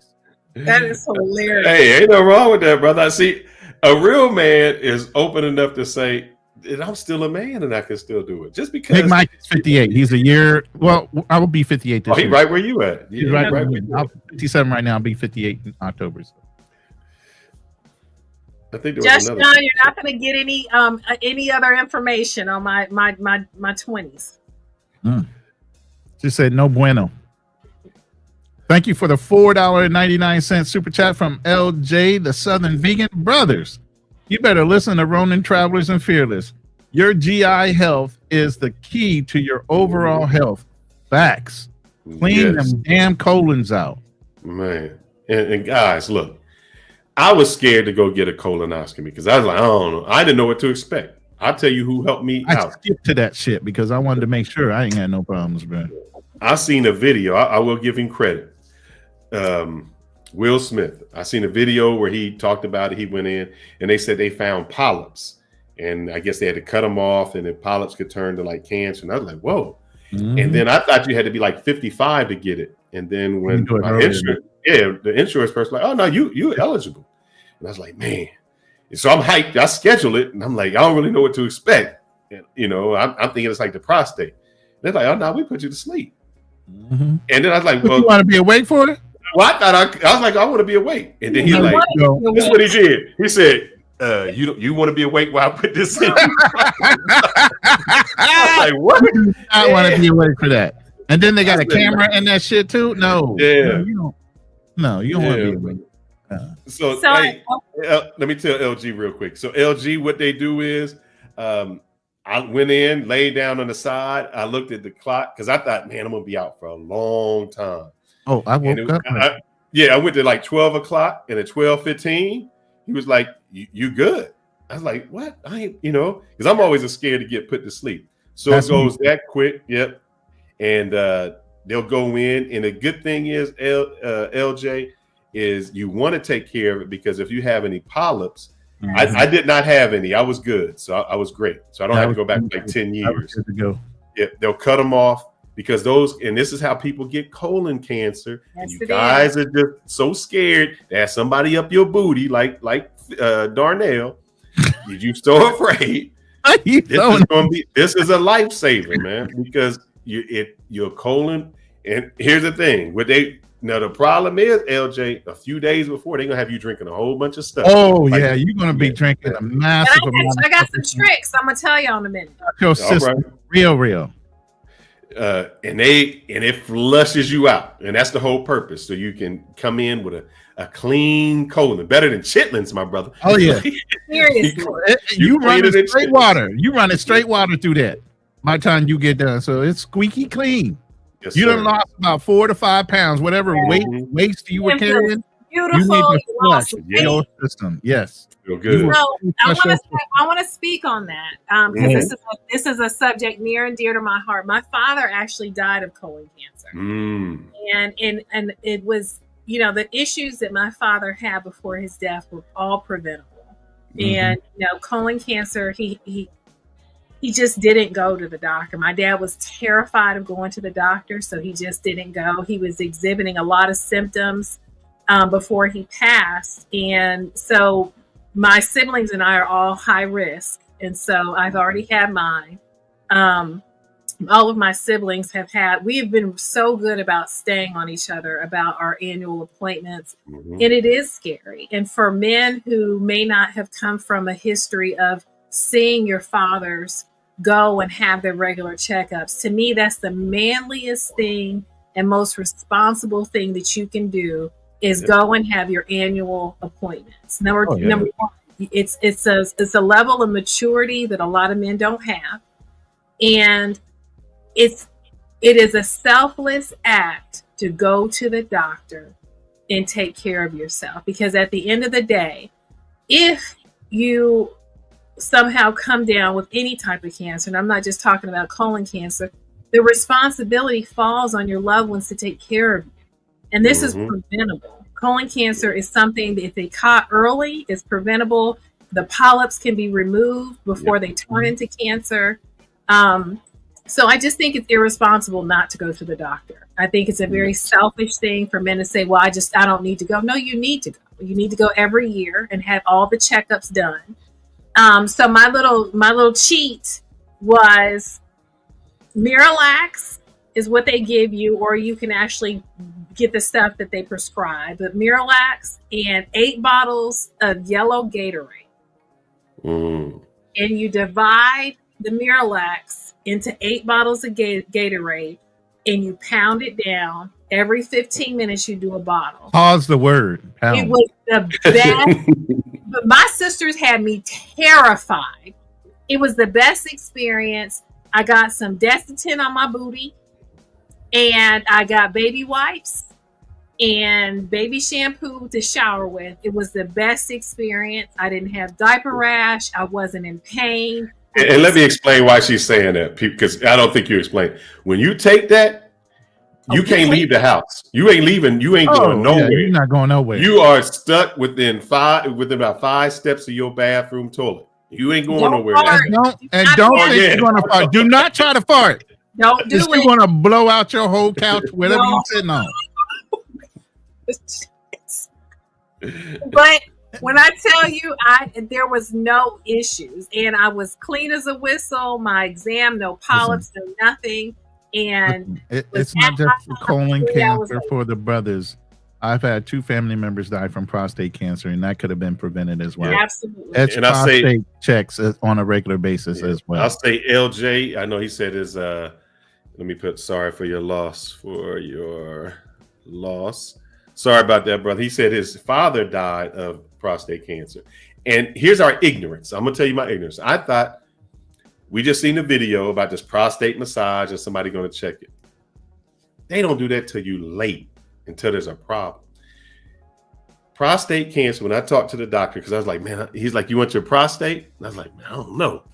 Yeah. He's like, no, it's just a pee. He's like, I was like, a peeing? He's like, that's all you do. What happens is we're so bad because it is the most preventable thing you can do. All they do is check your PSA levels. Yep. That's it. And so if your PSA levels start changing, it's a slower progression. They can catch it way before that. But we just scared to pee into a cup. Somebody done convinced us that you got to get on a table and spread. You take a pee thing and they check your PSA levels. And if you check it early, they can see a progression that is going past a certain level, and then they can take care of it.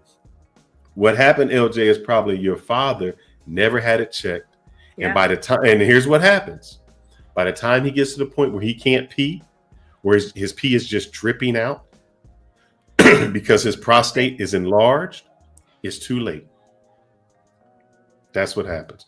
We got Joseph. I know that Georgia will not be on for about 15 more minutes. So if you want to talk to her, please come up.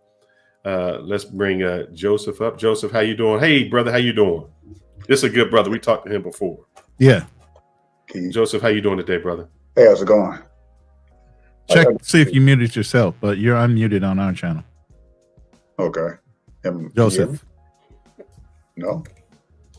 Huh. Mic check. There you go. There you go. We can hear you now. Good evening.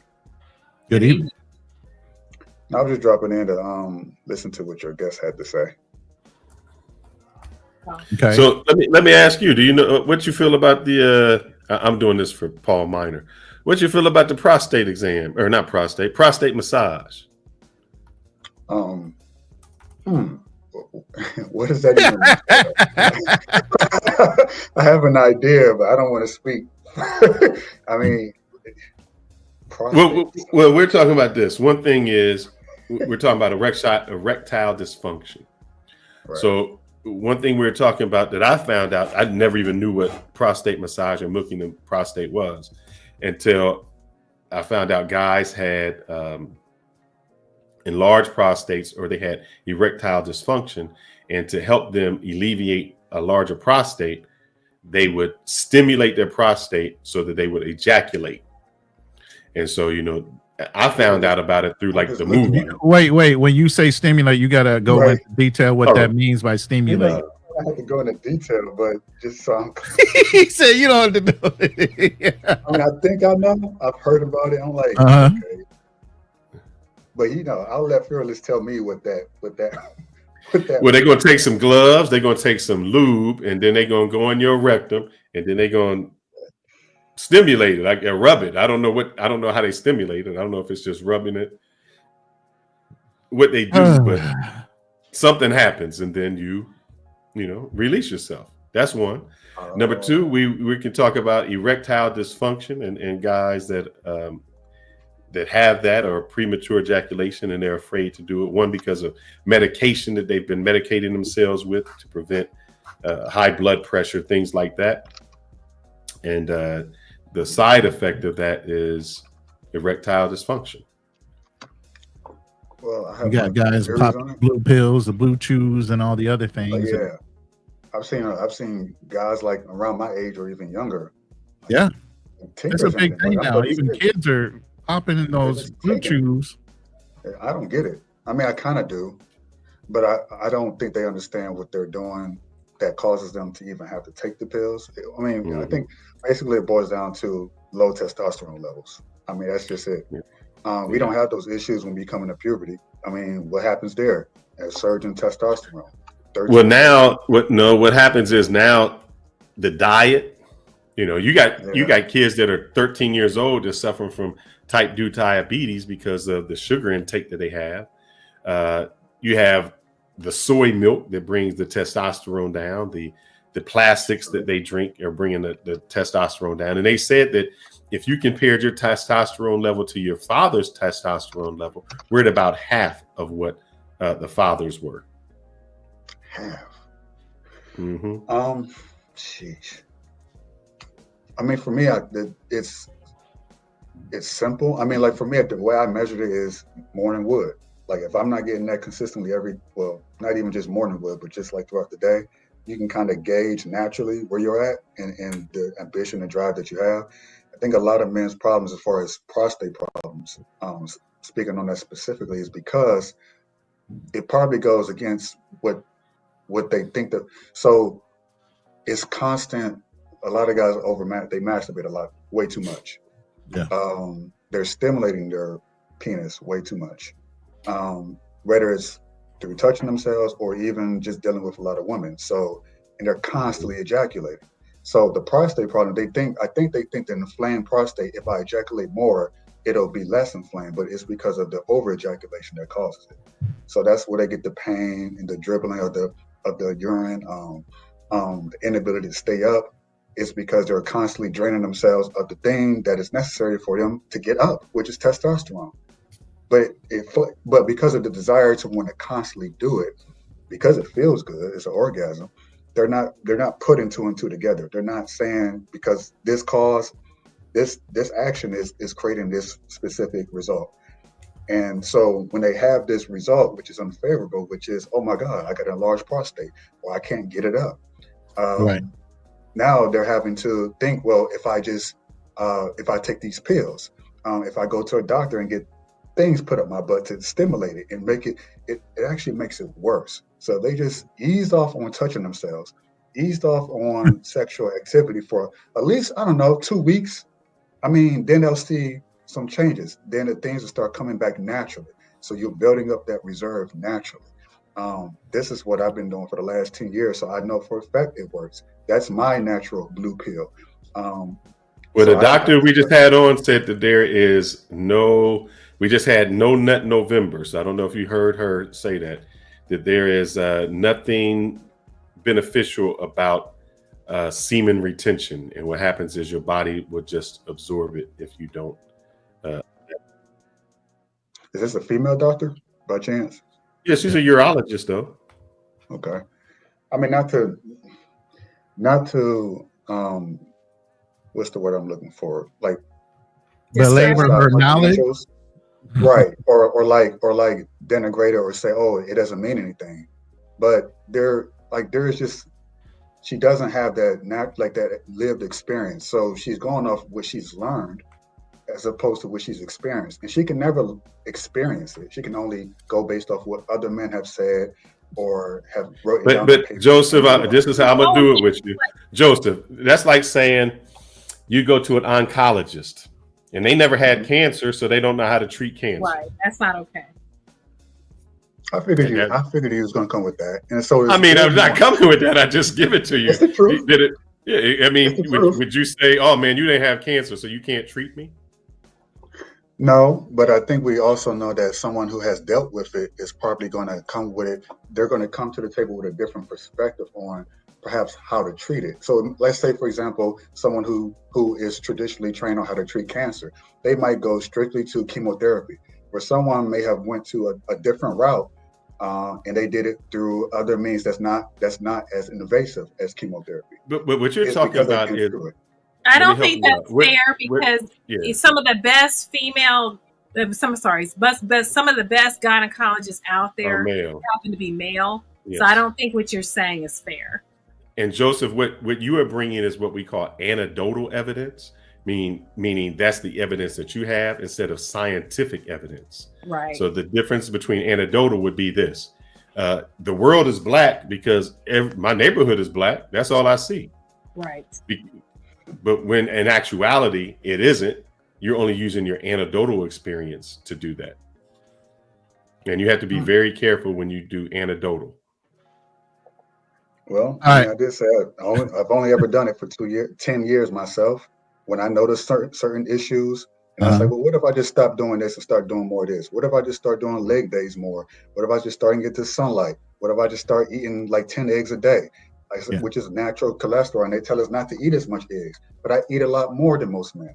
So I did a lot of things that I used to do when I was a kid, but I got away from because society told me it was bad for you. You're not supposed to get as much sunlight. You're supposed to put on. Who told you that? No.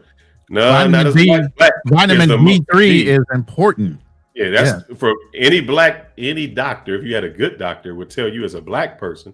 I'll tell you what they tell. I have a 3-month-old person, and what the doctor told me is have your wife put vitamin D on her nipples so she can do it, because as a black person, you are deficient in vitamin D. They would say that is. I don't know who told you that. They tell us sunlight to get is very important. Not only that, my doctor told me to walk between certain times, like from the morning to whenever it came up, to get the most vitamin D because we are inefficient. And especially as black people, the reason in the winter we come with the winter blues is because we are deficient in vitamin D, and that vitamin D affects our emotions. I don't know what doctor you going to or who told you that. Yeah, vitamin D is essential for us people of color. I just think we have to be very careful in that what works for you may not work for somebody else. Everybody is different. Literally, everybody is different. So again, what may work for you may not work for another man. All right, we got a few more minutes with Georgia. I want to get these super chats out, and then I want to bring No Excuse and LJ. The Southern Vegan into the conversation real quick, just in case they have something for Georgia. But I gotta read the super chats, even though you're a little off topic right now. I think you're on a tangent with the he's on this whole investment thing between you and him. So so go ahead and read those off because they're really to you, but I can't. All right.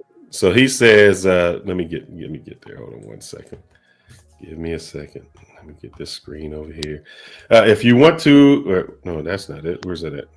It's the one highlighted right now. Fearless, you should reach. All right. Subtract your age from 120. Y percentage in your portfolio should allocate the stocks, bond. All right. So let me just do this. And then he gave you an example. Yeah, so let me just do this. Where am The I? follow-up thing was the example of include crypto in your portfolio, then subtract 1%. I appreciate the knowledge that you're spitting. This is what I got. This is what my return. So 34%, and let me go here. So I can. That was my return last year, and you want to say what was I in? So I didn't have to lie to you. So I'll show you this, because you can keep doing what you're doing, and I'll keep doing what I'm doing, and we see who wins. And so this is where I'm at. Like I said, as of March 13th, I'm at 80% stock, foreign stock. This is where I'm at. And so I got 34% return. So you keep doing what you're doing. I'll keep doing what I'm doing. And we'll see who's at the end. That's all. The proof is in the pudding, but we'll keep on going. Yeah. If both work, why not just do both?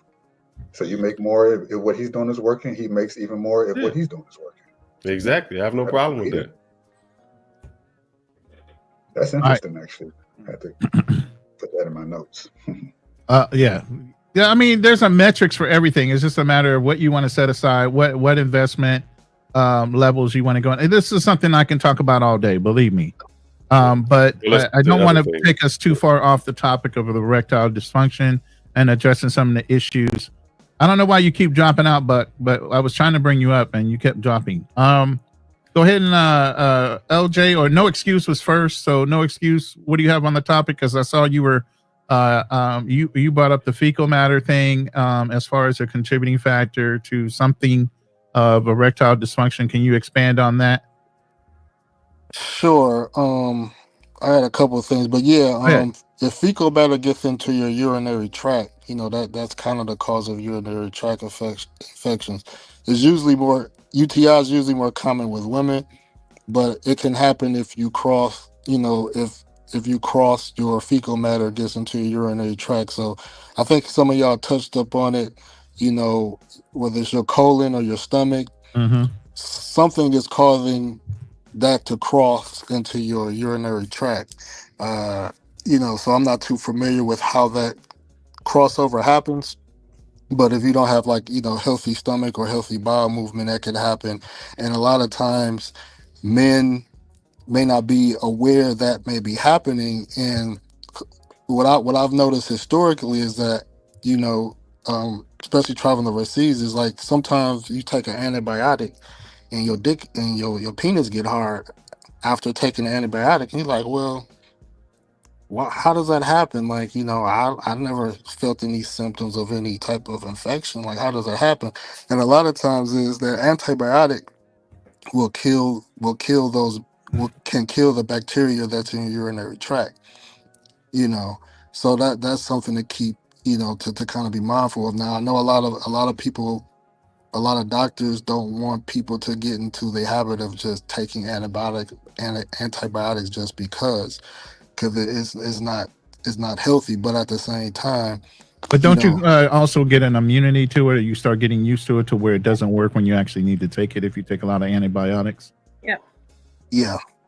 But at the same time, if you do have fecal matter, there's no way to, a lot of times there's no way to test for it. And sometimes, if you take an antibiotic, it does cure a lot of things, even things you may not be aware of. So, that's kind of a touchy thing, because, you don't want to recommend people just taking antibiotics. But that's one thing with the fecal matter issue. What were the other things you wanted to address real quick? Did you have anything? And I missed the super chat too. I missed the Just John super chat. Let me display it real quick, and I'll let him go there. Just John says, do they recommend the Diddy massage for young men? Well, I think Diddy did help out Lord Jesus, young men with the massage. But I think as a young person, you should, in actuality, you should have a healthy prostate. So you should not need a massage for medical reasons. Now, if you find a young lady that would like to assist you in exploring some other sides of you, hey, feel free, man. That might release you in ways that I've only heard. Like I said, I have not participated, but I heard that might be one of the most pleasurable explosions you can get. Just John, I would like you to find out for me, and maybe you can find out Report back to me and let me know. I'm fine with that. We cool. I'm curious. Curious minds want to know. I call myself fearless. So, maybe when I get old in that nursing home, I might go ahead and go that route. Ain't no way. That was funny. LJ, you're up here now. LJ is a vegan, a healthy young man. So I'm curious, LJ. Yeah, he's a vegan. Can y'all hear me? I hate it with a passion. I'm curious to hear what he has to say about it. Can I add one more thing about the fecal matter before I forget? Yeah. Mm-hmm. Yeah, I think anal sex that can happen too. So I think whether you're if you have anal sex with a woman, fecal matter could get into your urinary tract, and that's why you're not supposed to go from. No, that's why they tell a girl to wipe from the front to the back. That's true, but a man could get it in his urethra. You know what I mean? He can get a urinary tract through his urethra having anal sex, and then also if you go from anal to vagina, you can cause that woman to get a urinary tract infection, and then in return she could give it a UTI bacteria infection to you. So all those things. And men can also get yeast infections. I never knew that. I knew a man could get a yeast infection. Yes, man can get a yeast infection. LJ, and then I'm going to go to strictly travel after that because I'm just curious. I hope he comes up. I want to ask him some questions. LJ, tell us. Yeah, I know you are healthy living. You're on it, so let me know what's going on. How you doing this evening? Fantastic. That's good. That's good. I just got two things I wanted to point out. Watching my grandfather lose his battle with prostate cancer really got my father and my uncles and all my relatives really big about texting each other. We got on WhatsApp group that we got just there you go, healthy and things of that sort. So was it an age thing, LJ? Meaning when I say age thing, was he part of the time where it was like men just didn't go to the doctor? They didn't. Yeah, when he passed at 91. Okay. So he was up there. He was part of that age group that didn't trust doctors, didn't want to go. And by the time he actually had to go, it was just too late. I mean, the cancer had spread to other organs, and it was nothing that could be done. But my dad actually caught his at stage 1, went through the treatments and things of that sort, and he's as healthy as can be. So it was, I know it's sad, but maybe your grandfather lived a long life. 91 is a long life. So maybe his death actually saved your father's life. It did. It really got my dad real, because even he's older too, so he's still a part of that generation that didn't. He'll go to the doctor unless something really wrong, just like his father. Me, on the other hand, I get yearly checkups. I get my PSA. I'm actually going to get I put in the chat, I'm getting my first colonoscopy, which I'm yeah, congratulations. How old are you? Now you got me wanting to reschedule for the summertime when I actually have some vacation time. Y'all tell me I can't even. No, it's only, they're going to tell you, it's only within a day. Yeah, it's just like you'll start taking it that morning, and you'll take it that morning, and then the next day you'll have it. So it's just one day you're not going to be. It's not that big. It's the only thing involved is the flushing out of your system before the actual scheduled event. Okay. How old are you right now, LZ? What's that now? How old are you right now? How old am I? Yeah. 48. Okay. Yeah. It's a good time to my physician was telling me, you should have waited till about, you should have did it 3 years ago. I hadn't done enough research on it to figure out again what it was going to be like. What's the experience? Hearing y'all talk about it, and my dad had his a year ago after he finally got final clearance that he was clear. No, he was cancer free. He had his, and he was telling me about it, and so I'm really been motivated to get that done. There was one other thing I did want to bring up. It had to do as far as ED was concerned, especially with my diet and lifestyle. Like I was saying in the chat, exercise, in my opinion, this is just me because I am vegan. I've only been vegan for 5 years, but the way I feel physically, with intimacy, things that sort of, since I've been vegan has greatly increased. I tell people all the time, try for a week, see how you feel, And just also know there are vegetables, fruits, different seeds, things of that sort that can actually help with those things. You don't have to go with the pills and all that. Turmeric, all kind of things. Moringa powder. There's all man. I'm holistic all day long when it comes to things like that. I'm gonna put this in the chat, and I know you said you were there for 5 years. My supervisor was on that, and this movie is what changed him. It's on Netflix, I believe. It's called The Game Changers. Yeah. Oh man. Yeah, and they had a group of guys, and one of them, they had the guys eating meat, and so they ate meat and then tested their erectile, how the strength of their wood, and it was deficient after they ate the meat.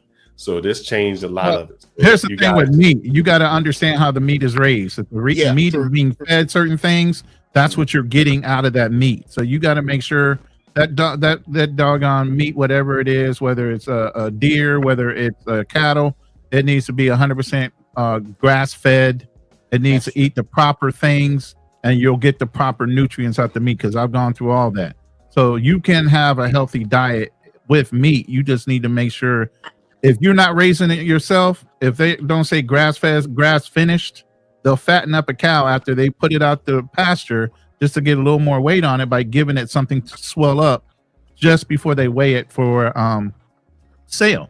So you really have to pay attention to how your meat's being raised, because there's a lot of things being added to it in order to get that last minute profit after they wasted all that time grass feeding it. They don't grass finish it. They do something to fuck up the meat. Like, in the words of Ronan, if you want your meat to rise, hold up. You gotta eat right. No, you gotta eat right if you want your meat to be right. That's true. Let me read these super chats real quick, and then we get back to the conversation. Darnell Elliott, thank you for the support of the channel. Thank you for the support of my goal of hitting, Philippines or bust. This is my last month here in the United States. Well, April, I'm going to be doing some transitioning. Let's put it that way. Last month in Texas, I'll be in probably Kansas for a couple of weeks, just kind of saying goodbye to my mom, because I'm going to be gone for at least 2 years. My mom's 80. So I'm going to take a little time before I jump up out of here and leave her, without me being here in the States. So, but I'm leaving here in Texas at the end of this month or beginning of April. And then I'm going to spend a couple of weeks with my mom. And then I'm in the Philippines 100% for at least 2 years. But thank you for the support of the channel. I always appreciate you with the super chats. And then one more.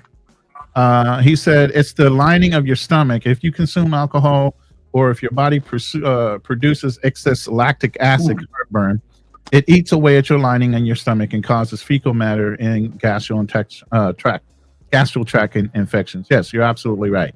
You definitely need to pay attention to what you eat. And like I tell you guys, I eat healthy enough that even though I'm the size I am, and I know I could lose weight, and I am losing weight, the things I eat, most people would look at me and say, well, you got to have high cholesterol, high blood pressure. Nah, none of those. It's very important what you put in your mouth. Hey, panel, can I mention two more? I'll be quiet. As far as going back to what you're saying, Rona, about the way meat is raised, the same thing applies to fruits and vegetables. Yes. The way they're labeled, the different symbols on the fruits and vegetables. I tell people who ask me about that, I say I read labels. I look for certain allergens. I eat a lot of things that are vegan, but sometimes they're packaged as well. Just because of my lifestyle and my routine, it is convenient. But I tell people, read labels, actually educate yourself on what you're actually putting in your body, not just grabbing it because of the way it looks. Look, like you said, Ronan, look to what's in it. Correct. Yeah. And Georgia, is good to be on a panel with you as well. Glad to see you stick with these brothers. I'm glad to see you trying to counsel them through. Glad to see you. Oh, you should hear some of the backroom conversation we had before we even get on. That. I bet the pregame show is better than the actual show. Now I want y'all to stay around for this, guys, especially Just John. So this was in the comment from Strictly Travel. He says prostate massages are the best. 3 times a week, and I feel great. And who do we have on here? Strictly Travels. So, sir, go ahead, tell us. Strictly Travel. I'm sorry. Go ahead, Strictly Travel. Tell me, brother. Fantastic. I am curious to know about it. This is for research purposes. So go ahead.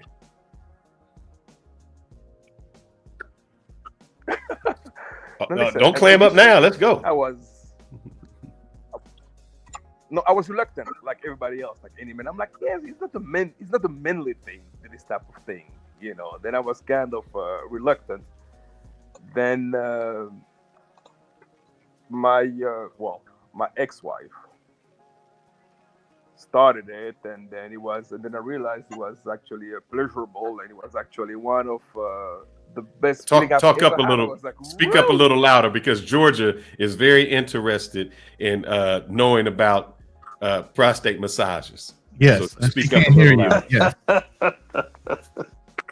Well, initially, as I said, I was reluctant, and then when she started to do it, and it was literally, it's unexplainable. It's like an explosion. I mean, it's literally instant. Literally, it's like pushing a button.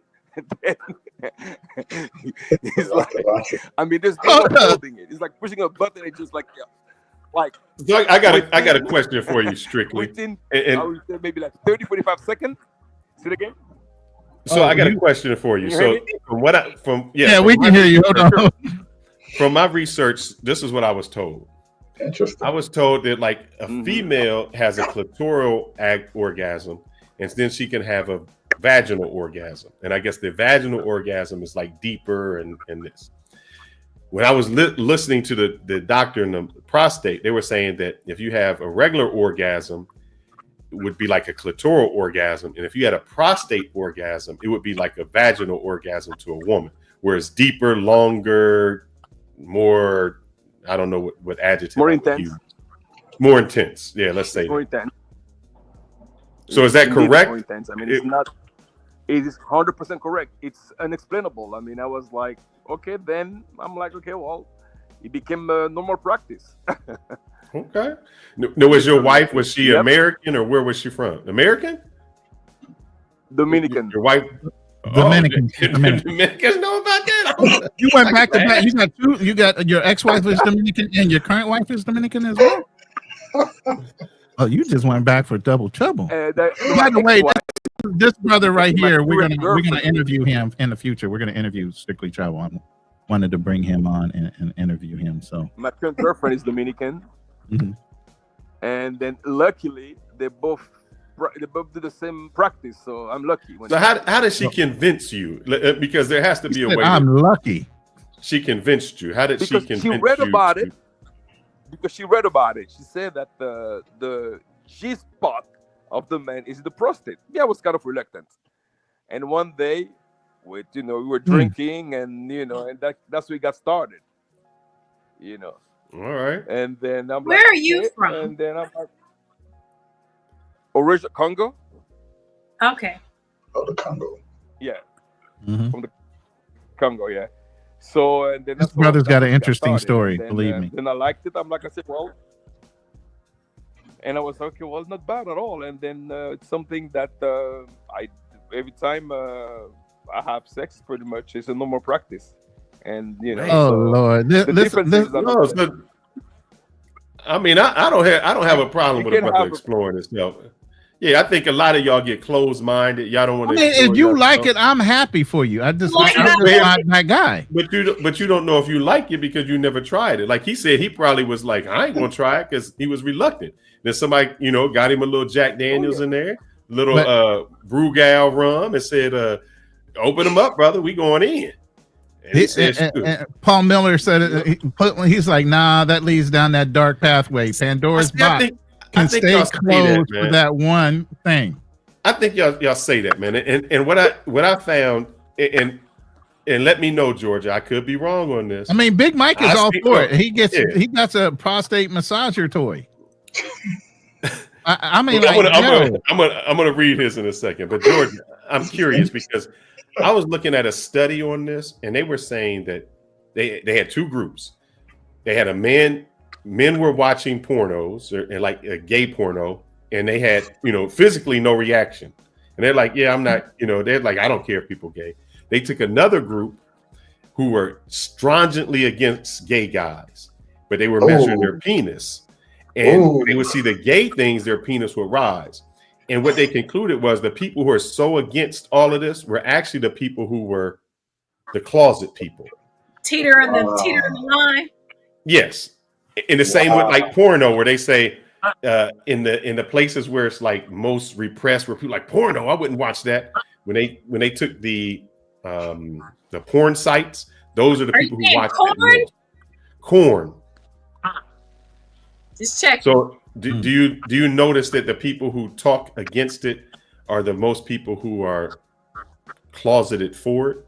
So I'm not gonna speak necessarily from a counseling standpoint, but just in general conversations, I have absolutely found that those who are most against it, and those who are so repulsed by it, are actually the ones who are actually turned on by it. Oh, Paul, because they're fighting against whatever, a lot of times it's faith-based type situations where, this is taught that it's a sin. And because they have recognized that this is actually something that appeals to them, they then become so outwardly spoken against it. Whoa. So let me speak to this real quick. I just want to say this. If you know anything about history, even you talking about Roman soldiers, Alexander the Great, and popular people in the arena of battle, a lot of those guys had boyfriends. A lot of those guys had soldiers that they were interacting with when they were out to battle. And so that would stem to believe that the prostate stimulation thing from, sexual intercourse while they were together has something to do with it. But at the same time, I'm just, I guess I'm against what you're saying. Bring it that way. I'm against what you're saying, Ronan. And here's and Big Mike says this: I'm not attracted to any men. If I'm getting a prostate, it's by a woman. And what you guys always do, and which is sad, and it shows me where y'all not mentally mature. Y'all take something that's going with a man that says, "Hey, this is pleasuring me as a man," and y'all turn it gay. Correct. That's the problem with all y'all, man. Y'all do it. When your turn. This is why a guy don't get a prostate exam. That's why this guy don't get the word gay at all. But you saying that you got Alexander was with a little boy. No, what I said was you have to accept that men in the past, that was acceptable in the society. Society is what deems it something negative based off of religion. I didn't say anything about I'm against it. I have so many different family members that are trans, gay, and everything else. Everybody had that uncle or aunt that you couldn't talk about. You just shut the fuck up about it, but you knew damn well he was gay. Everybody got gay people all up in their family. That's the problem with our black community, period, is they're in denial of it, and so much in denial that they're actually assaulting our young children, boys and girls, because they are so repressed about talking about it. I'm not saying I'm repressed about it. I accept it. But at the same time, I'm just bringing up a little history that if you guys are negative about this now, if you really realize some of the idols you looked up to that were battle fucking hardened, they were with men. You know why we say we repressed? Because every time we say, like when any of them said something, what's the first thing we say? Pause. Or before that, it was what was that? No Diddy. Hey, LJ, I don't know if your mic dropped or whatever. I'll just fix that real quick and you can come back up. Go ahead. So I just like to commend the guys, Big Mike and Strictly for being very open and honest and very transparent. It's actually refreshing. Yeah. Yes. And I think as men, a lot of times we repress our sexual. We got to be man. I got to do this. I got to do that. And a lot of times our sex is for the pleasure of the woman and not really for the pleasure of ourselves. Because think about it.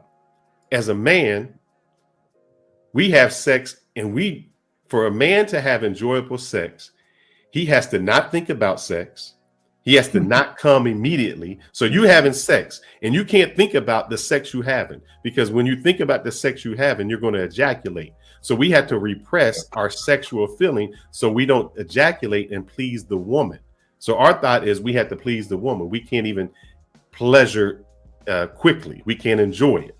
So it's all about our repression. Or is it repression or is it control? Or is it like self-discipline, self-control? Because you can say repression. All right. But when do we ever tell a woman control your orgasm? Right. No. We never do that. If she's about to come, we like, get it, girl. We actually trying to get her to that. Encourage it. Exactly. So, I know, Joseph, man, you be mad at me because I be putting them thoughts. Listen. Like I said, y'all, whatever is comfortable for y'all and acceptance of what y'all are interested or able to do or allow your bodies to do, that's great. I'm not down talking any of it. What I'm saying is there's certain people that won't cross that boundary based on whatever, bigotry or whatever kind of thought process it is of, hey, this is an exit only type of situation. Some people are open for it and some people aren't. I mean, it doesn't make it wrong or right. It just, some people just aren't open to that thought process of doing that. No, but Ronan, if you remember in the very first part, what I was saying was sometimes we're convinced young that something is bad for no other reason. Somebody just told us whatever myth there was. So the myth now is if a guy was to get a prostate massage or milking or whatever the word is, that means that turns him gay. Yo, we do that. Y'all got to stop with the comments. Fearless, you about Brokeback Mountain on Blu-ray, the director's cut.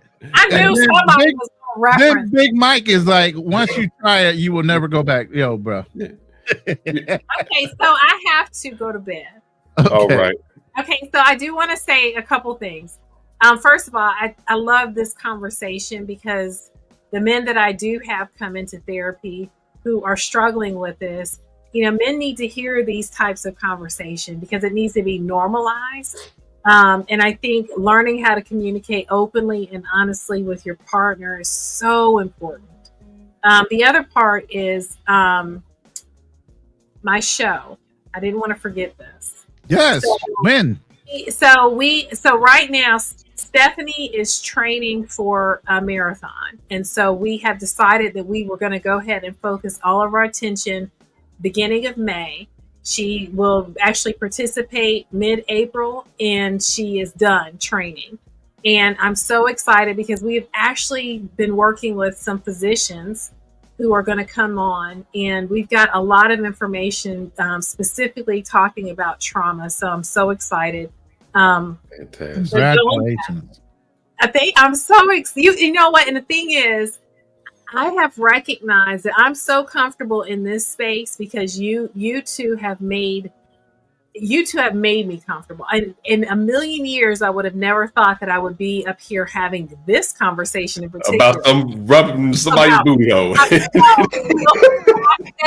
And colons and ED. And I think this is an awesome platform. This is real life. And I think for the two of you to make it such a comfortable topic, I think is so important. And for the fact that we have introduced the importance of prostate and colon exams is equally important. So I commend you two. I think this is amazing. You two have encouraged me to branch off and do my thing. So just be patient with me because I'm coming, and I just appreciate you all and you all for giving me the space to feel comfortable to even think about this. So, and I hope this show talks about things that other normally people wouldn't talk about. I think that's what you did a show before about the kitchen table and the secrets that their families have. And if you keep those secrets and we say everything is taboo, we never learn, and we just say, oh, we won't talk about it. So I hope that in your show, you can encourage people to open up about things that, that like, I wouldn't talk about that, or I wouldn't feel comfortable, or I didn't even know that was, something that happens to other people. I only thought it happened to me. Right. So and before you go, I just want to let you know, I did a poll in my room and it said, have you ever experienced ED at the moment of joy? People that were in my room, out of the 15 people, 47% said yes, and 53% of people said no. Oh, so it is happening. So it is happening. It comes up a lot. And I think, again, creating a space with your partners, men and women, to where you can talk about the issues and talk about what you like, what you don't like, talk about the stressors that you have, that can address some of it. But the other part of it is taking care of your health. Go to the doctor, eat healthy, exercise. Exercise is such a huge component of overall health And it's one of the things that I drive home in therapy is that you have to take care of your mind and body. It's not just about the mind, it's about the body too. So y'all have a good night. All right, awesome, Georgia. Good day. We're excited to hear about the your first live, and yeah, we're looking forward to that. Definitely. Thank you. So I'll see you guys next week. Okay. Have a good one, everybody. Before you go, I have a question for you. My dad was diagnosed with prostate cancer in 1998. Then he refused to have surgery. And I remember by the time we were in Maryland, and he said to go back to the Congo. And he went on a regular, healthy diet where it was all mix of parsley and aloe vera and a whole bunch of natural stuff. And 7 years later, we had to fly him out of the Congo on a medical airplane to Maryland, back to Johns Hopkins Hospital. And he saw the same doctor. And then they did, so when the doctor saw it, he was very disappointed. He said, well, most likely, he couldn't urinate. So he had they have to put a catheter and, and all that stuff. And then, so technical doctor thought that, well, the cancer was spread to different organs.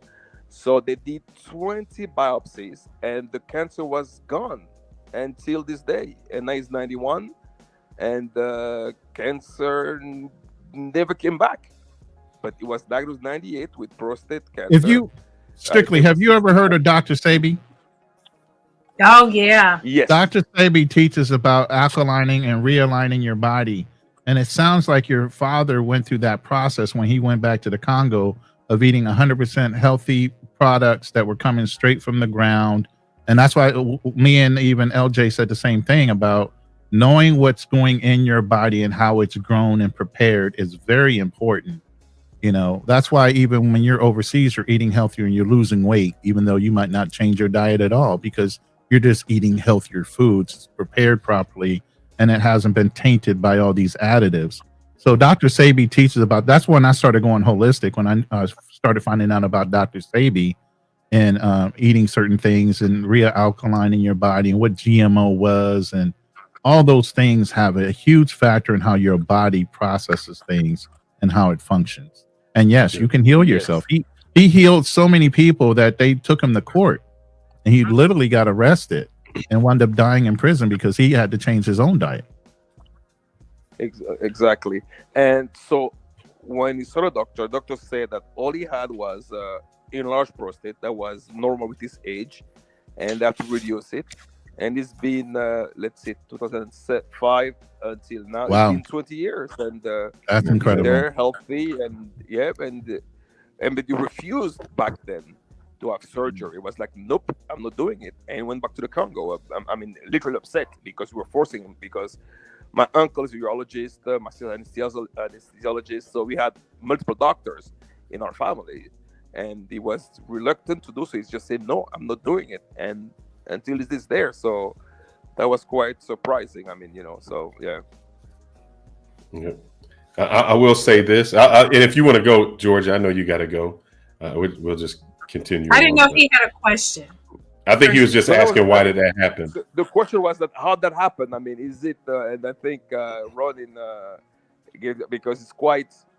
We went to the exact same doctor and they look at the result from back then and the actual result 7 years later it was just literally no cancer at all. Well, I'm not a medical doctor at all. And so, I will say that I feel like many of my clients who come into therapy and they're dealing with anxiety and depression, one of the things, making sure, Fearless and Ronan stated, the vitamin D, making sure that they're getting outside, making sure you're eating healthy and exercising.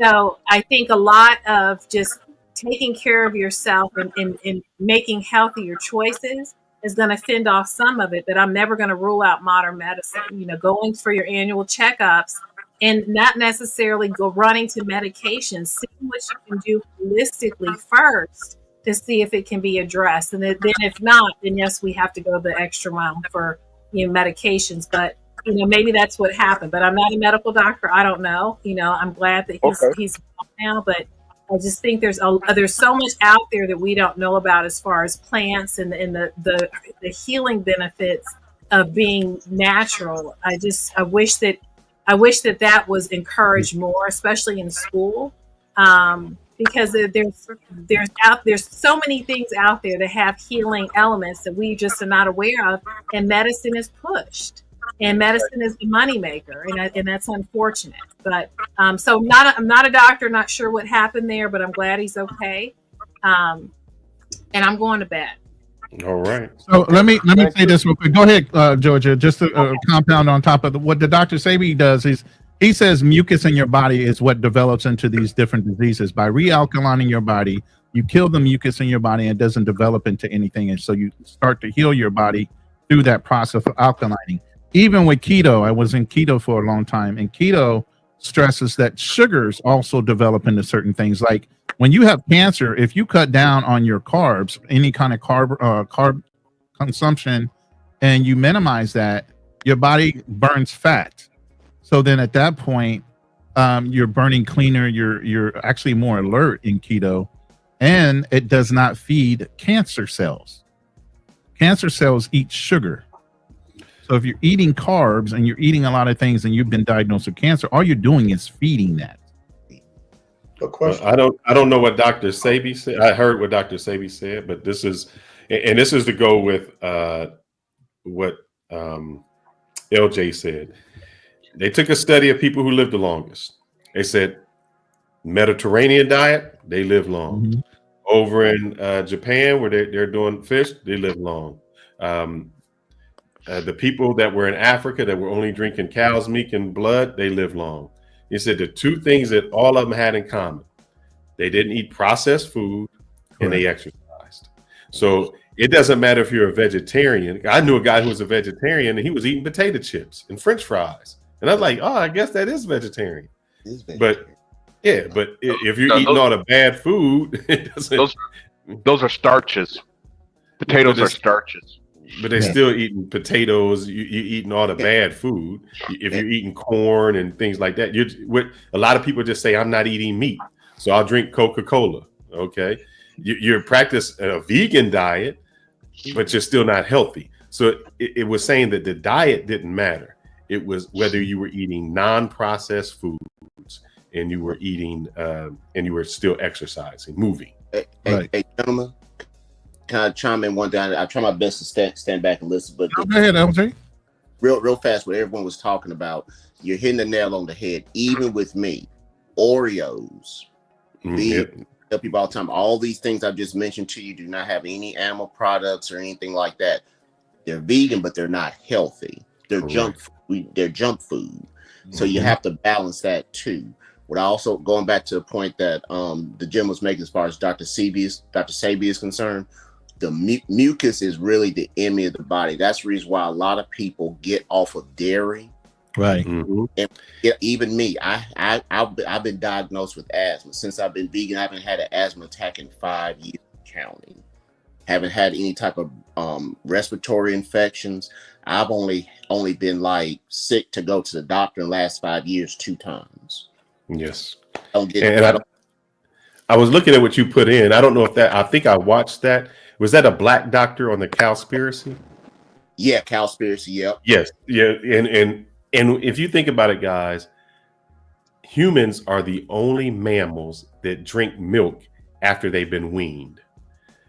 Animals don't do that. If an animal, and it's not even human milk, it's another animal's milk. It's not even human's milk. That's the other part of it. Yeah. Oh yeah, I gotta salute to the panel, but man, I gotta disagree with y'all on the milk part. Because I drink a lot of dairy. The thing is, the type of dairy is different. I drink kefir. So kefir is a fermented yogurt, which is very, very good for the gut system. Look it up. Yogurt. But the minute you say yogurt, I concur.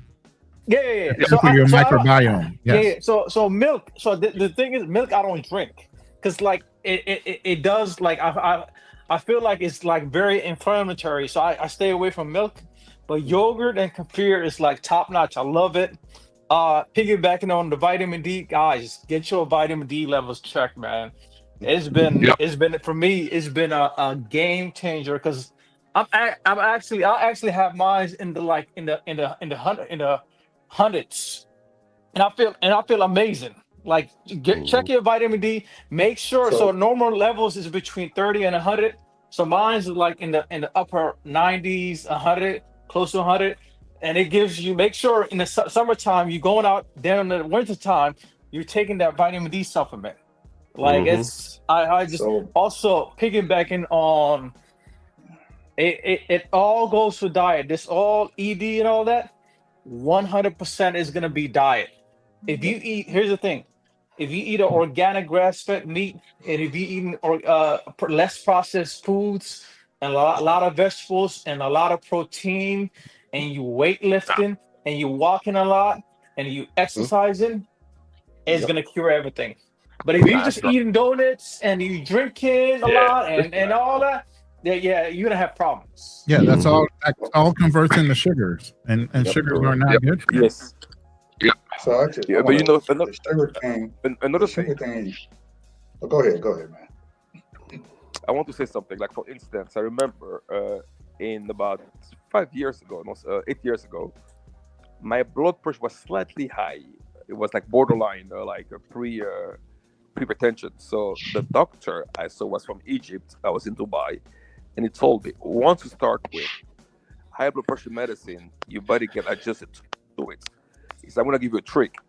Start taking garlic every day. Yes. In the morning. Yes. Garlic knocks everything out, bro. Yep. Everything. You feel like you're getting sick, My eat a blood knob of pressure garlic. now doesn't exactly. It's always 12, 12 over 8. It just doesn't fluctuate anymore, and it's been steady ever since. And another thing, I don't know what the cold is. Like my whole house can be sick. Kids are sick. With the flu. Mine must last maybe like a day max. And also garlic is also a testosterone booster. And what I do, I've incorporated garlic in my diet every morning for the past 7 years. I take it religiously like a pill. Every day I crush garlic, let it sit for like 10 minutes, and then consume it with organic honey. And another thing, ginger shots. I do my ginger every morning. I can tell you, I'm still hard like I was 25 years old. I'm like, that is, Awesome. So those things works. And I didn't believe in those things. And then, but in the Congo, you'll see that everybody drink their ginger thing. And all people used to tell me, listen, that would do the trick, and which is true. You can even try it 30 minutes before the action. It's a natural Viagra. I'm telling you. You shot of organic ginger with honey. I did every day, so and I feel great. So yeah. All these guys taking these honey packs and these blue chews. Y'all better be paying attention. Anyway, Joseph Benjamin, you were next. You wanted to say something. You got stepped on a little bit, but go ahead. No, I just said that you said something about sugars being basically like the devil in a sense. But yet strictly just mentioned honey, which is full of sugars, and I take that stuff basically like that's a natural sugar, and it comes from a different type of. It's a different type of sugar. Certain sugars are bad, and there's good, healthy sugars as well. There's bad sugars and unhealthy sugars. Okay, you didn't make that distinction, or you just said like fruit. So if you're taking fruit sugar, like if you're taking fruit and eating fruit, it's different. What we do is we strip sugar down to its lowest form. So we take the sugar cane, we strip everything away, and then your body's just ingesting it. So instead of us eating like an orange, we take the orange juice. If you ate an orange compared to an orange juice, it would spike your insulin level beyond. That's why if you ever go give blood, they give you orange juice or something like that, because they're trying to spike you back up. That's the problem, that when you don't want your insulin spiked. That's why you would take, you would eat more like fruit and the fiber, so that your insulin doesn't spike. That's where you get the diabetes and things like that. You ever heard of monk? You ever heard of monk fruit? Yeah. Monk fruit is a sweetener, but it's so healthy for you, it doesn't spike your insulin. So the bad sugars spike your insulin, which is a negative. Good sugars don't spike your insulin, and that's okay. So honey is so natural; it's actually absorbed in your body. There's certain things it does as far as disinfectant. Honey has so many natural medicinal purposes. Is not a negative, even though it's sweet. You know what I mean? And just to let you know, honey does not spoil. Yeah. Ever. Okay. Yeah, very. Honey is very good for you, man. It's even like it has so much anti-inflammatory, antioxidants properties that is very good for even the people who are on low carb. Drink that shit because it's just for the benefits. It might be sweet, yeah, but it's not. But it's not a sweet like a sugar sweet. I'm gonna have to Actually, correct y'all as a chemist. I'm gonna have to correct y'all a little bit. Now, honey does contain sucrose just like table sugar. Honey is just like raw sugar. But let me depending finish. Wait. Let him finish. Wait. Let's not step on each other. So, hold on. Let him finish his point, and then, if you want to rebut, you can. Okay. Yeah, honey is like raw sugar too. It's unrefined. It's not 100% concentrated sucrose. So why they say things like honey or raw sugar is healthy because you're taking a smaller dosage of it, but the primary component is still the same as sucrose. Like monk fruit is a different sugar chain, right? So anything that ends with ose, it means it's a sugar. Fructose, lactose, sucrose, or whatever. But honey is a sucrose, so I did want to point that out. So it's only considered healthy is because it's unrefined and it's in lower concentrations than just table sugar. Yes. I was getting ready to say that. Yeah, it's what it is that so it like sugar. It's really high fructose corn syrup. And the reason I say that is high fructose corn syrup is super concentrated sugar. It's super concentrated. So I mean, you ever seen like a super concentrated house cleaner, right? You ever bought a house cleaner that says super concentrated? They say don't dilute it. Yes, exactly. You have to dilute it. The problem is that when you use high fructose corn syrup, especially like if you like to drink soda, for example. Like I think it's one can of Coke or one can of Pepsi provides your daily value of sugar. But when people drink like 3-4 cans of Cokes, plus you're eating whatever else you're eating, which also has sugar, you're eating like 5, 6, maybe 10 times the amount of sugar your body is supposed to have. So, but it's not just the high fructose corn syrup; it's just sugar in general. That's why I said if you were to just sit and drink orange juice all day instead of eating oranges, you're going to have the same, because that's like me saying, well, instead of the high fructose corn syrup, I'll just go to Mexico and drink Coke. I'm still going to have a lot of sugar. Right.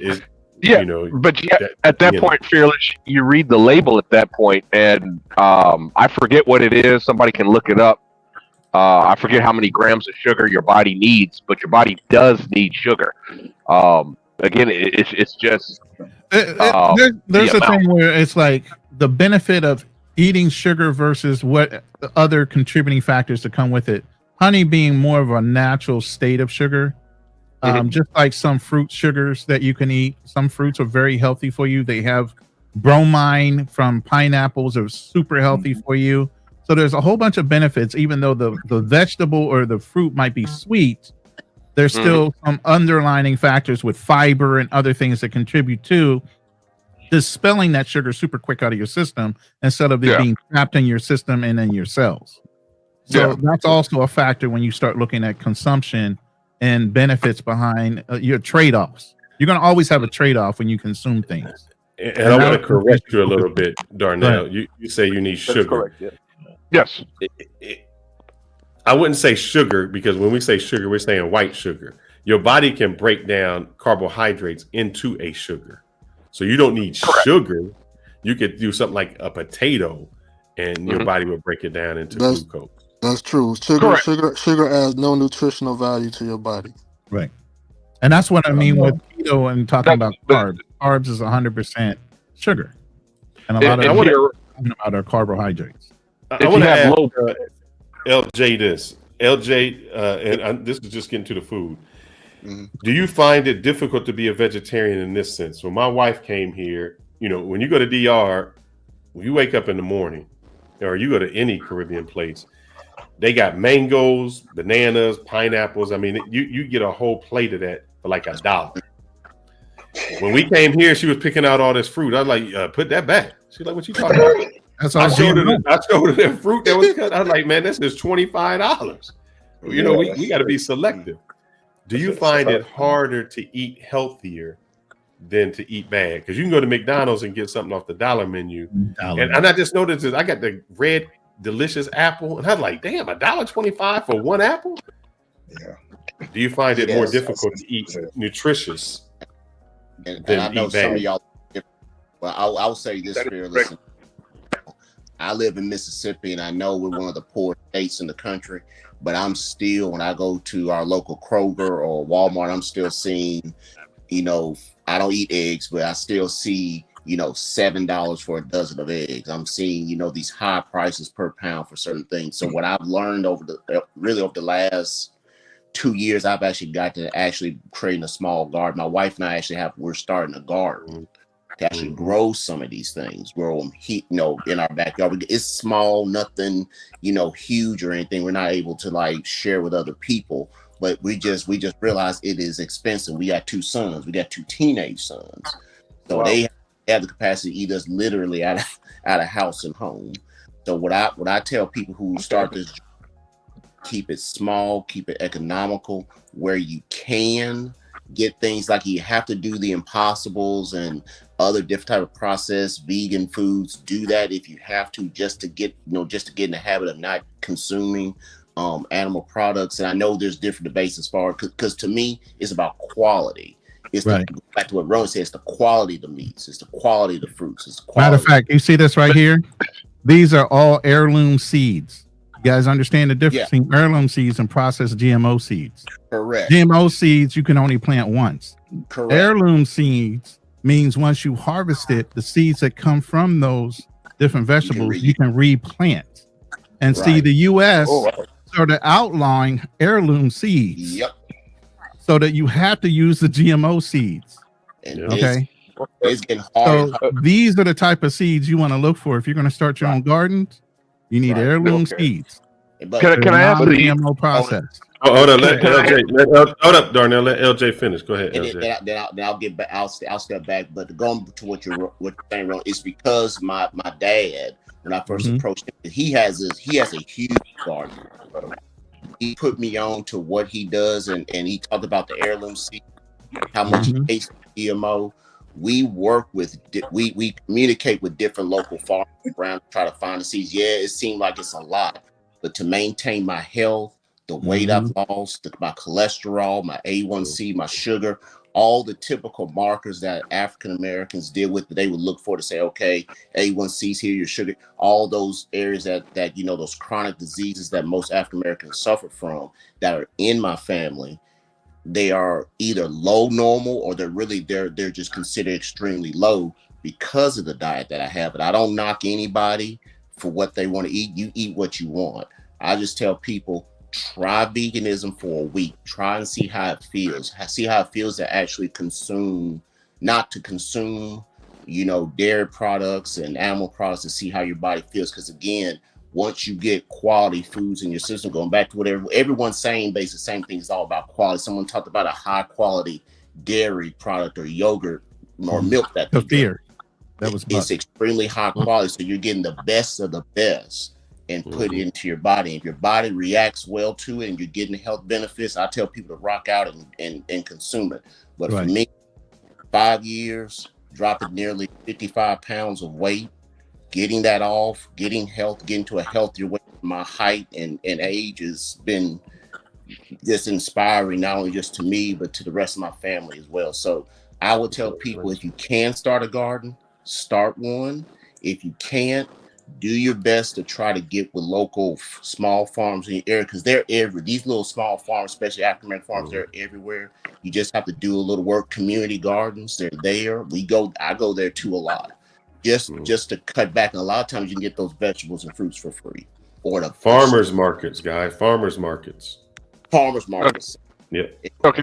May I ask the gentleman that's speaking a question now? Anything. Oh, okay. So if you go to a vegan diet, so how do you replace the vitamin B's that that meats and dairy products provide you? Because you got to remember, your liver, you need vitamin B's Right. For your liver to function. Right. So how do you replace that? So That's provided by meat. Two quick things. Going to something Ms. Georgia said about, I still go to my doctor regularly to get tests done. So again, he talked to me about that as well when I first told him I was doing this, because I just went cold. So what I've done is not only do I take a high potency, I still take multivitamins as well, because I don't want any gaps in my diet. But I'm not sure if y'all familiar with nutritional yeast. Yes. It has a kind of smoky, almost cheddar cheese, like smoky type of flavor to it. So whenever I'm making a dish or making a recipe that would call for that, I would just take 1 or 2 servings, sprinkle it on. If I'm eating, I just make some, you can actually buy bagged popcorn. That's one of my favorite snacks I like to make there. So anytime I get a chance to sprinkle that on, that's what I would use. When I make homemade like grounds for like burgers, I make them homemade. I don't have to buy Impossible or Beyond Meats that much, but whenever I do that, I sprinkle it on there. So anytime I can just kind of sprinkle nutritional yeast onto certain dishes, that's what I do. Get my daily allowance, or sometimes depending on how much I decide to eat, because I love the way it tastes, I can get over the, because again, I know I may be deficient, and right now my function has been well, but I do need to get that. I do need to have that test done this year that checks my vitamin and mineral, where that is my body, to make sure I'm getting what I need. So, and also too, one more thing too, to go to your point, a lot of people talk protein intake. That no offense, I know Fearless, he trains a lot. You can look at him and you can tell he either bodybuild, power lift, or something. I'm in the gym a lot. I lift too. I'm not a competitive bodybuilder. I'm not going to be a competitive power lifter. I don't need as much protein. You don't need a gram of protein. You don't need it. I don't need that. You don't need that unless you're an elite level athlete competing. That's just a misnomer to make people eat meat. You half a gram. So for me, I'm 200. I'm like 201. If I get 75 to 80 grams of protein a day, I'm doing good. I don't need that.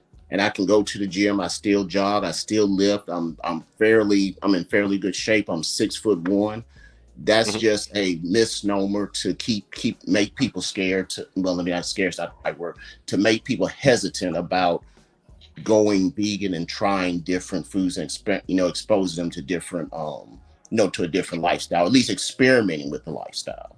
And if you listen to Arnold, it was just something he made up. He just made it up. But if you go to the gym, like you say, how do you repair? Because when you go to the gym, or lifting weights or whatever, you're tearing down muscle. So how do you?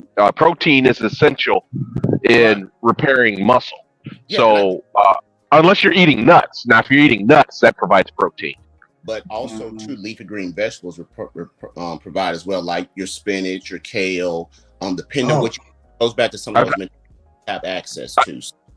Yeah. Go ahead, bro. I think that's vitamin A. I think your leafy greens, that's vitamin A. I don't think that's protein. I bought from Whole Foods the protein, and I get the vegetarian one. So they got vegetarian protein. Yeah. That you can take too. Yeah. Lentils are good.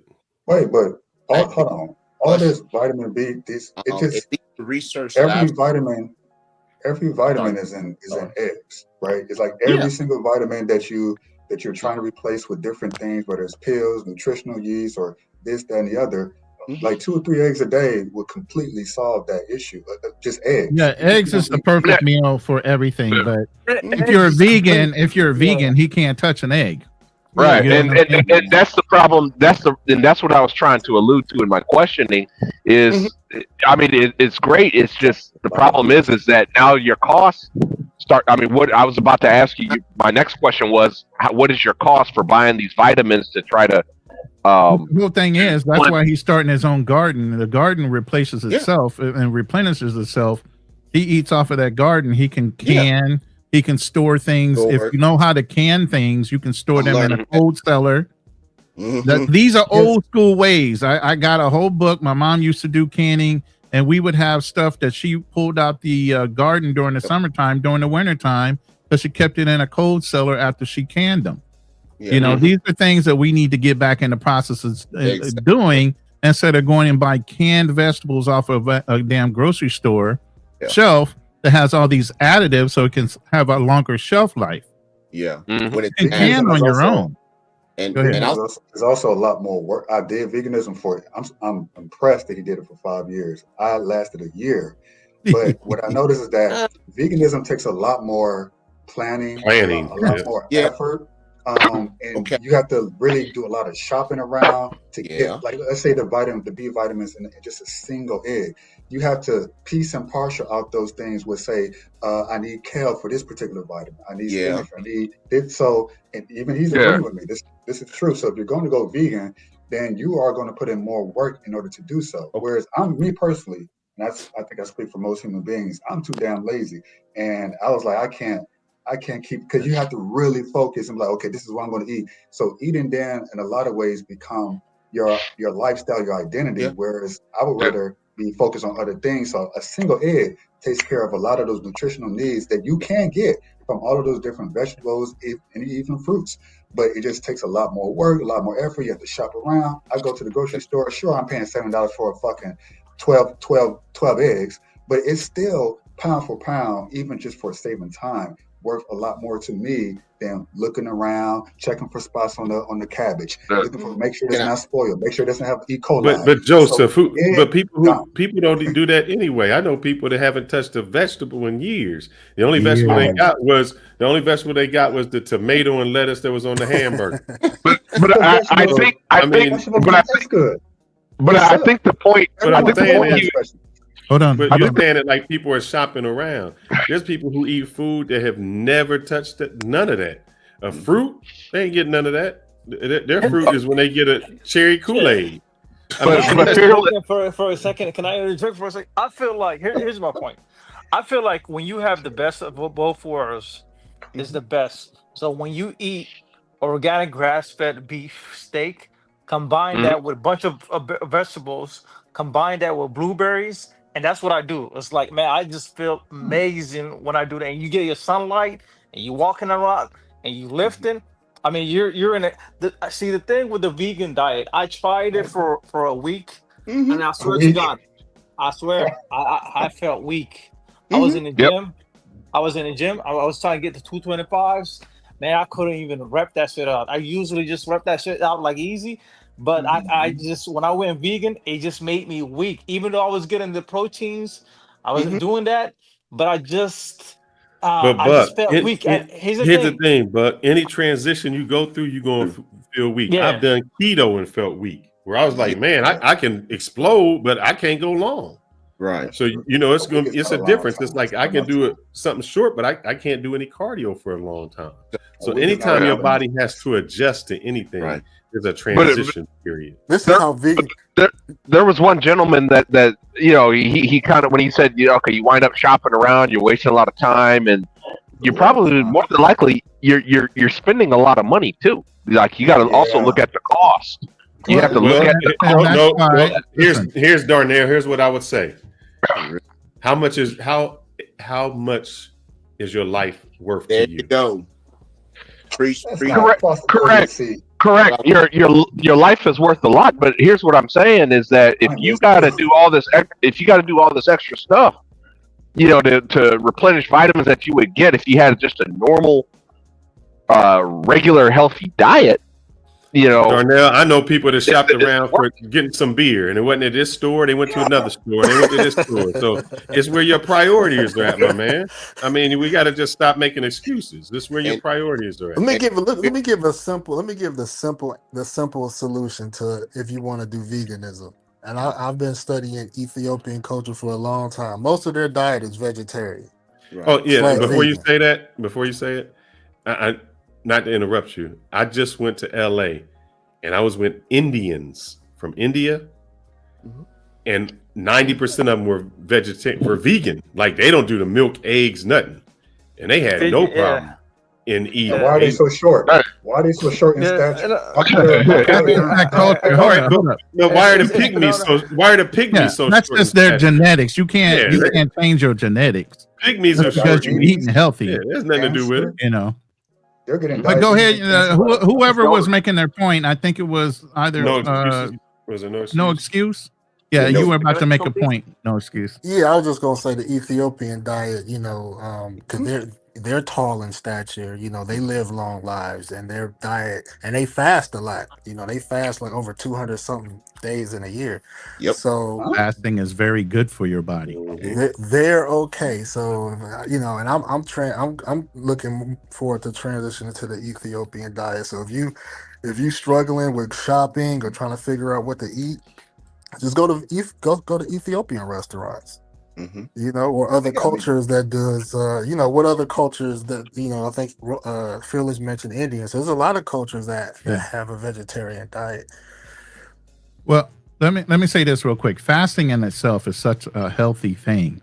The longer you can fast, the more your body actually starts to repair itself, because what happens is it starts to allow human growth hormones to start repopulating your body, and it starts to do self-repair the longer you actually fast. So fasting is a huge benefit to anybody's diet itself. Every once in a while, you should do a reset by fasting. See, fasting used to be a default ways of life before, we went into this modern ways of life. Yeah, we didn't have grocery stores everywhere. We didn't You have had to grocery fast. stores. Yeah. You had to fast, because when we was in the plains of Africa, and we would eat, the gazelle, 1 week, then we won't eat until the next week. So humans were designed to fast. It's just that nowadays, this modern thing, we're eating like 6 times a day. We're eating snacks and all that. Then we complain about why we so tired, why my blood pressure is high, and all that. All those illnesses ties into the fasting. It ties into blood sugar is like the number one cause of cholesterol, high blood pressure. So if you solve your blood sugar problems, it's going to solve your blood pressure problems, and it's also going to solve the cholesterol problems. And I've seen it through me over the course of the years. I've doing some blood tests over the course of the years of how when my sugars improved, my blood pressure also improved, and my cholesterol levels also improved. Right. So this is me just tracking over the course of a decade, because I was like, 10 years ago, I had a higher cholesterol. So one thing I did is that's when I start, instead of me relying on a doctor prescribing me medication, I was like, you know what, I'll do this naturally. So what I did is I exercised, ate whole foods, organic beef, grass-fed vegetables and all that. So I was eating a lot. Guess what? Cholesterol, blood sugar, blood pressure all came down in a perfect range. So and I incorporated a lot of fasting. So I was eating one meal twice a meal. That's what I was doing. So everything just improved. And this is for me, at least.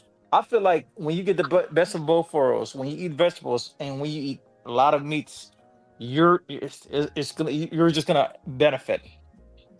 Well, can I say one more thing as far as with the I want to say something. Can I say diversity of meats? Hold on, Strictly. Go ahead, LJ. Finish your point. You're next, Strictly. Go ahead, LJ. Okay, I was gonna say too, a lot of things that's missing too, and a lot of things that the brothers are leaving out is something that really as American or Western societies missing out well, and that's fiber as well. Fiber is important. It's extremely important, especially we're talking about our GI health and things of that sort. That's something where I can get multiple benefits. I know there may be some questions about whether or not certain leafy greens have have a significant amount of protein. That's it right there, LG. That's what I was about to say. When you said fiber and veganism, yes, chia seeds, high protein. high protein, and a chia seed. I eat them all the time. Sometimes depending on what my schedule's like, I just get a serving and I just literally just eat them just like that. And it gives you now the protein also gives you energy as well. Yeah. But I tell people that it's a different way of shopping, it's a different way of looking at my grocery stores when I do go shopping. But that time I'm putting now, hopefully it will benefit me 10 or 15 years from now when I'm older. My children are older, they're starting their families, and I'm still able to get up and move around. And again, I tell people, eat what you want. If it works, rock out, do it. But I've benefited because I'm actually consuming more fiber because I was keto and paleo before I became vegan. And it felt good. I ate a lot of foods that I liked, a lot of meat, lots of fats, but I had some GI problems as well because I wasn't consuming a lot of fiber. So and then when my doctor saw the type of diet I was consuming, he was like, "Oh, so I see why you lost all the weight. Oh, I see why your A1C is just bottom." They're dumbfounded when you go in and you're not eating the way they think you're supposed to be eating, but all your levels are outstanding. They're like, "What the are you doing?" Yeah. But I mean, it's kind of like my glaucoma. I got damn good blood pressure, yet some kind of way I got glaucoma. It's kind of weird, because high blood pressure typically leads to glaucoma. Right. But I don't have it. I was never diagnosed with high blood pressure. That's interesting. We just lost somebody. What did we do? Oh, was it No Excuse that left? Did he have to go? It was yeah, it was No Excuse. Yes, Strictly Travel was about to go next. Yeah, but No Excuse just left the room is what I'm saying. He didn't get to say bye. But anyway, you guys tune in tomorrow. No Excuse will be on the show tomorrow for Lions Den. So yes. Go ahead. Strictly, you were next. Yes, I was saying something. Someone mentioned about Ethiopian food that is mainly vegetarian, which is true. But do you know that the main staple food is called teff? And teff is a gluten-free cereal that has what is called lysine. And the lysine, pretty much, it's good. What lysine does, it contains heart health. And also it helps the production of protein, hormone, enzyme, collagen, and elastin. So, and it also supports calcium absorption, energy production, and immune function. And it's the main staple food, and Ethiopia is the only country that has adopted what's called teff, and it's the largest world producer of teff. It's the only country actually use it as I believe Ethiopia and Eritrea use teff. And it's gluten-free. It's also good for people with celiac diseases. So, and then Fearless mentioned something about Indian food. Indeed, I was in India, and I remember I spent a month in India. I didn't eat any meat at all because I didn't have any. And I got used to it because they have such a variety of dishes. I mean, they have different type of peas, different type of. I know you ate in a restaurant the whole time you were there because that's street food, man. That shit was so unsanitary. Their street food is all with the hands and it's crazy. Oh my goodness. Oof. I only ate at the hotel, but the food. Yeah. I know you have money. That's what I'm saying. I know you ate in a restaurant every day. No, I didn't even try the street food. I just looked at it. I'm like, just the fact of look at it just made me sick. So no, I didn't even try it. But I was surprised. I mean, the whole month I was there, it was all vegetable, and they have so many dishes that you don't even realize you aren't eating meat. But guess what? When I went back to Dubai, I couldn't wait to have that good piece of steak. Yeah. And to piggyback on that, man, one thing I realized is because I know the brother, he brought up the vegan thing and all that, but if you look at all the cultures in the world who's heavy on meats and dairy, you'll find out they're typically taller. Like the South Sudanese are the tallest people in the world, and they consume a lot of beef and dairy. The Dutch are the tallest people in the world, one of the second tallest people after the South Sudanese. And what do the Dutch consume? They consume a lot of dairy, meat, a lot of animal-based foods. So what I'm saying, then when you and notice to the Indians, one thing I realized, the brother earlier also brought up why they're short and skinny, and it's like it goes back to the diet, the vegan thing. Vegan, us humans, if you look at the teeth of humans, you'll find that we were designed to eat beef, meats, animals, or animal products. We were designed to be like a hybrid, kind of like how bears are. Like bears can eat. Hold on, Darnell. You got to let him berries. finish his thought. So bears can eat berries. They're omnivores, right? So us humans, we're omnivores. We're not 100% vegans.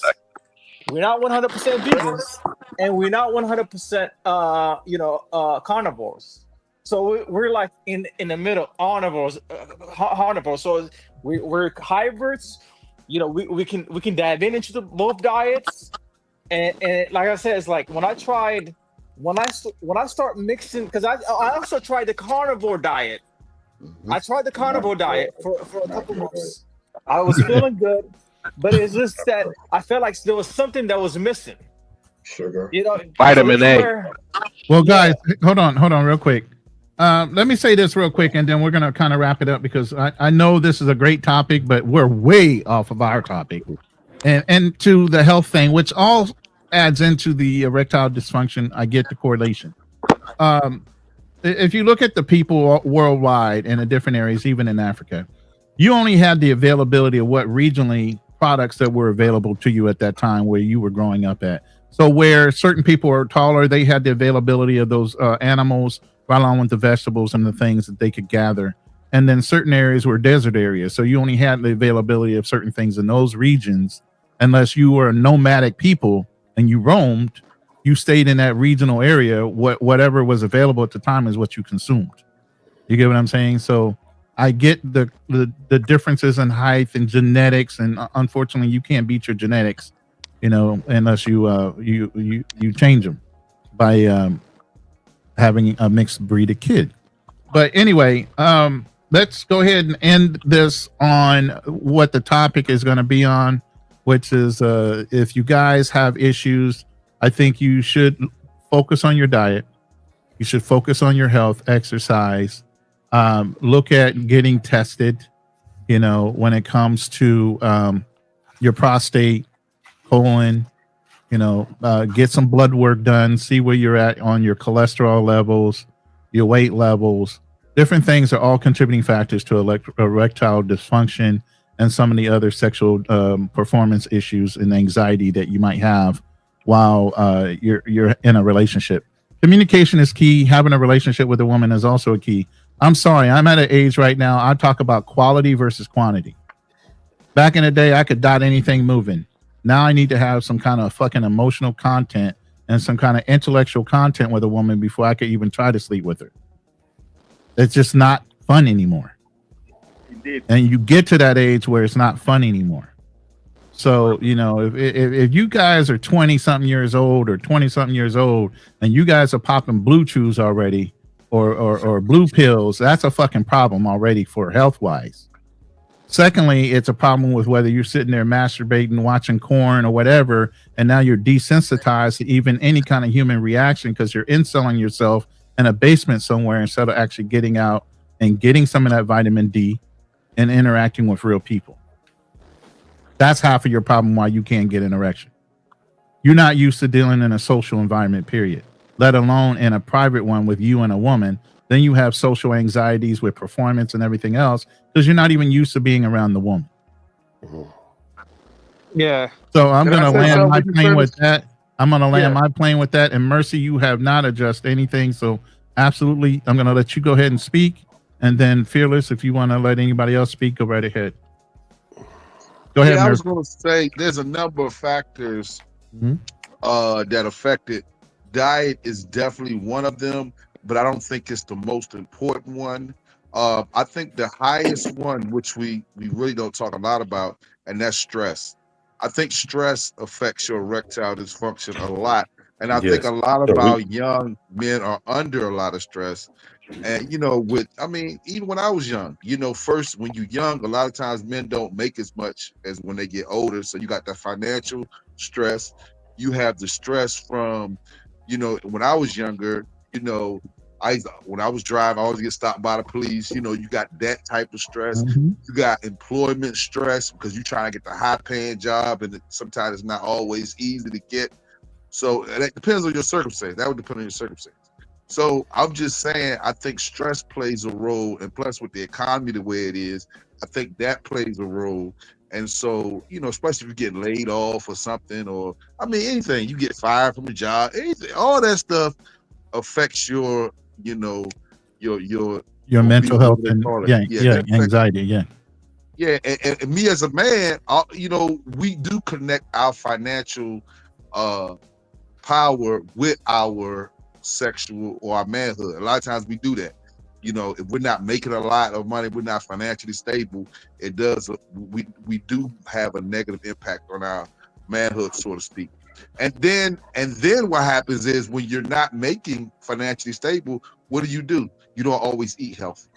You may, or if you work, say if you're working a lot, say if you're working a lot of hours, working 70, 80 hours a week, you probably don't have time to cook a nice meal. You probably get something fast at a fast food restaurant, so you're not really eating healthy. So I think that plays a role. But as far as the food is concerned, I think eating a lot of fruits and vegetables really helps out. Like eating apples, oranges, plums, berries. I think berries high in fiber. Just eating a lot of fruits and vegetables. I love eating fruits and vegetables. That really helps you out a lot. And just keeping a lot of less stress in your life. I think that really helps out as well. Or if you have stress in your relationship, say if you have stress in your relationship.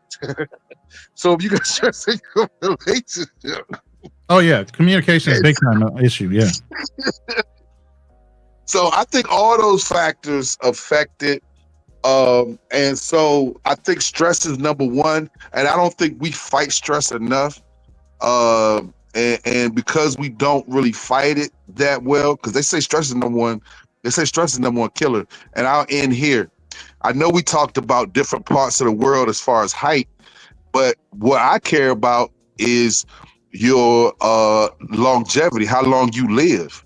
In the Asian countries, they live the longest. So I can. You look at what they eat. They eat a lot of rice, a lot of fish, I think fish is good for you too. So I think, and rice is good, high in fiber as well. So I like to look at how long people are living, not just how tall they are, but how long they live. I know women say, well, you got to be a certain height. Yeah. But I want to live long, and I'll end there. Appreciate you. Thank you. Fearless. All right, guys. I know we late, so if you need to talk tomorrow, 9:00 Central Standard Time, come on to the channel, and we can talk as long as you like. Lions Den. I'm going to end with this. Big Mike says, life is too short to be worrying about what the next ninja thinks of you. Just have fun as long as you're not hurting nobody. I can't say it no better than that, brothers. Do you have fun and do it all. Right. Until next time, anybody who contributed to the chat, we greatly appreciate it. Greatly appreciate your super chats. We greatly appreciate you can writing in the chat and joining the panel. Just make sure you come tomorrow. We got what's the topic tomorrow, Ronan? Oh, two different things. How much should you spend on a date and marriage to a foreign woman and the issues that come with that? Oh boy. Yeah. And listen, it's not just us. And Black Man Travels, also No Excuse, is going to be talking about his experience, and we're going to allow him to talk about his experience with being married and his process that has changed now. So I'm looking forward to the conversation and the interaction with you brothers coming back, but it's going to be a big topic tomorrow. Hey Ronan, I just gotta. I just wanted to ask a quick question, Ronan. It's not gonna be one topic I might want to avoid, is it? I don't know, man. I mean, right now you kind of you drifting. You're not staying consistent with You wanting to get on that plane, but at the same time, that choice on you getting on that plane and dealing with those two women might have been a bad choice. So at this point, you kind of coasting, and that's fine, you know, until you get your feet back underneath you. You know, you in a transition phase too, and we talked about that offline. But brother, this dude been transitioning longer than a dude who trying to cut his balls off, man. That's crazy. But rolling in Go ahead, the bud. travels. Are you guys having like the four, like the main characters first? Then y'all gonna open up the panel? Yeah, we're gonna do, because No Excuse, like he came on tonight, usually works at night. So to have him on the panel, he only has about an hour for lunch. So we want to allow him to get his story out, because he came on alive and kind of talked about his experiences as far as being married and changing some of the ideas of if he was to remarry again, his mistakes and his acknowledgement of the things that he did right. You get what I'm saying? So I want him to get that story out again in his hour. And then after that, we'll open up the panel and allow everybody else to interact with the conversations that we were having. So that makes sense. Yo, I gotta give props to y'all guys, man. Y'all dropped some gems. Y'all dropped some game. Like this is like keep doing what y'all doing, bro. Like y'all just, this is the most like the most helpful channel in the space right now. So like keep doing what y'all doing, man. Salute. The thing is, but we try to stay away from all the crazy stuff. But it seemed like the crazy stuff when people talk about, I don't know, Jay Rillo, send me some money because I'm broke and I can't get it. Somehow they go live, and we trying to stay with something that'll bring you some education that you can look back later on and say, man, you know, that was some good meat I can digest instead of the dessert that just rots your teeth out later on. So, you know, it might not be effective now, but hopefully, you know, you look back in a year like, man, Fearless did tell me to get that prostate exam, or he told me to do this. So I'd rather that than the fame and fortune. Exactly. But we appreciate your input, because sometimes we think we got to do something ghetto to stay relevant, and words of encouragement makes us stay. And the whole thing is, we still get hate from some of the troll rooms that we're being highlighted in. That's which is crazy to me, you know. But it's all good, you know what I mean. So we just keep on putting out the same message that we need to put out, is staying consistent with our belief structure. You know, they want to call us Neanderthals and Cro-Magnon men and knuckle draggers and all that. We believe in traditional values, and there are certain things that you have to do as a man that you need to do in order to hold those traditional values, whether you're here in the United States or whether you're abroad. It doesn't matter. Mm-hmm. But tune in tomorrow, guys, man. Thank you guys for joining us. You know, just stay hard, brother. Stay hard. Stay hard. Stop. Man, God damn. In every way you can. And, in the words of Strictly Chat Travel, it's explosive, baby. It's explosive. I tell you, it's going to be real explosive, Fearless. Is when you and I we put our trading strategies on. We do a little contest on our trading strategies. That'll be explosive. I'm gonna wipe the floor when you show me your portfolio. I'll show you mine. All right. I'm gonna hold you to that. You're gonna be calling me daddy at the end of it. Oh man. What the hell? He went prostate. Wow, man. Yeah, wow. Okay, now you want it, bro. Now you want it.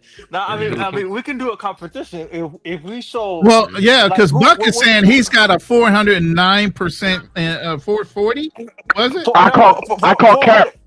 400. I call cap. It's in the 400s, and it is one stock, and I've been holding this stock for the last 4 or 5 years, and I call cap. But that's like me saying my Netflix. I've been holding that, but we can only go year over year. So my Netflix I've been going all in, dollar cost averaging, like it goes up. I still but good conversation, y'all. I got to drop. Definitely. I'll show up to the next live. All right, fellas. We're gonna go ahead and end it now. Go ahead and push that button. Yeah, hit the like button, people. Like on the replay. Yeah, on the replays, you guys, replay crew, appreciate you guys coming back through and replaying the live. Hit the like button and make a comment in the comment section for the replay value, guys. Thank you. LJ, were you trying to say something on the way out the door? No, I'm just saying, appreciate y'all. Y'all take care. Oh, thank and you. LJ, just joining let us, you know, LJ. when you go out of the country, brother, living as a vegan with fruit, you're gonna be in heaven, man. Letting you know. Looking forward. All right. Yep. Y'all take care. All right, You too. LJ. All right.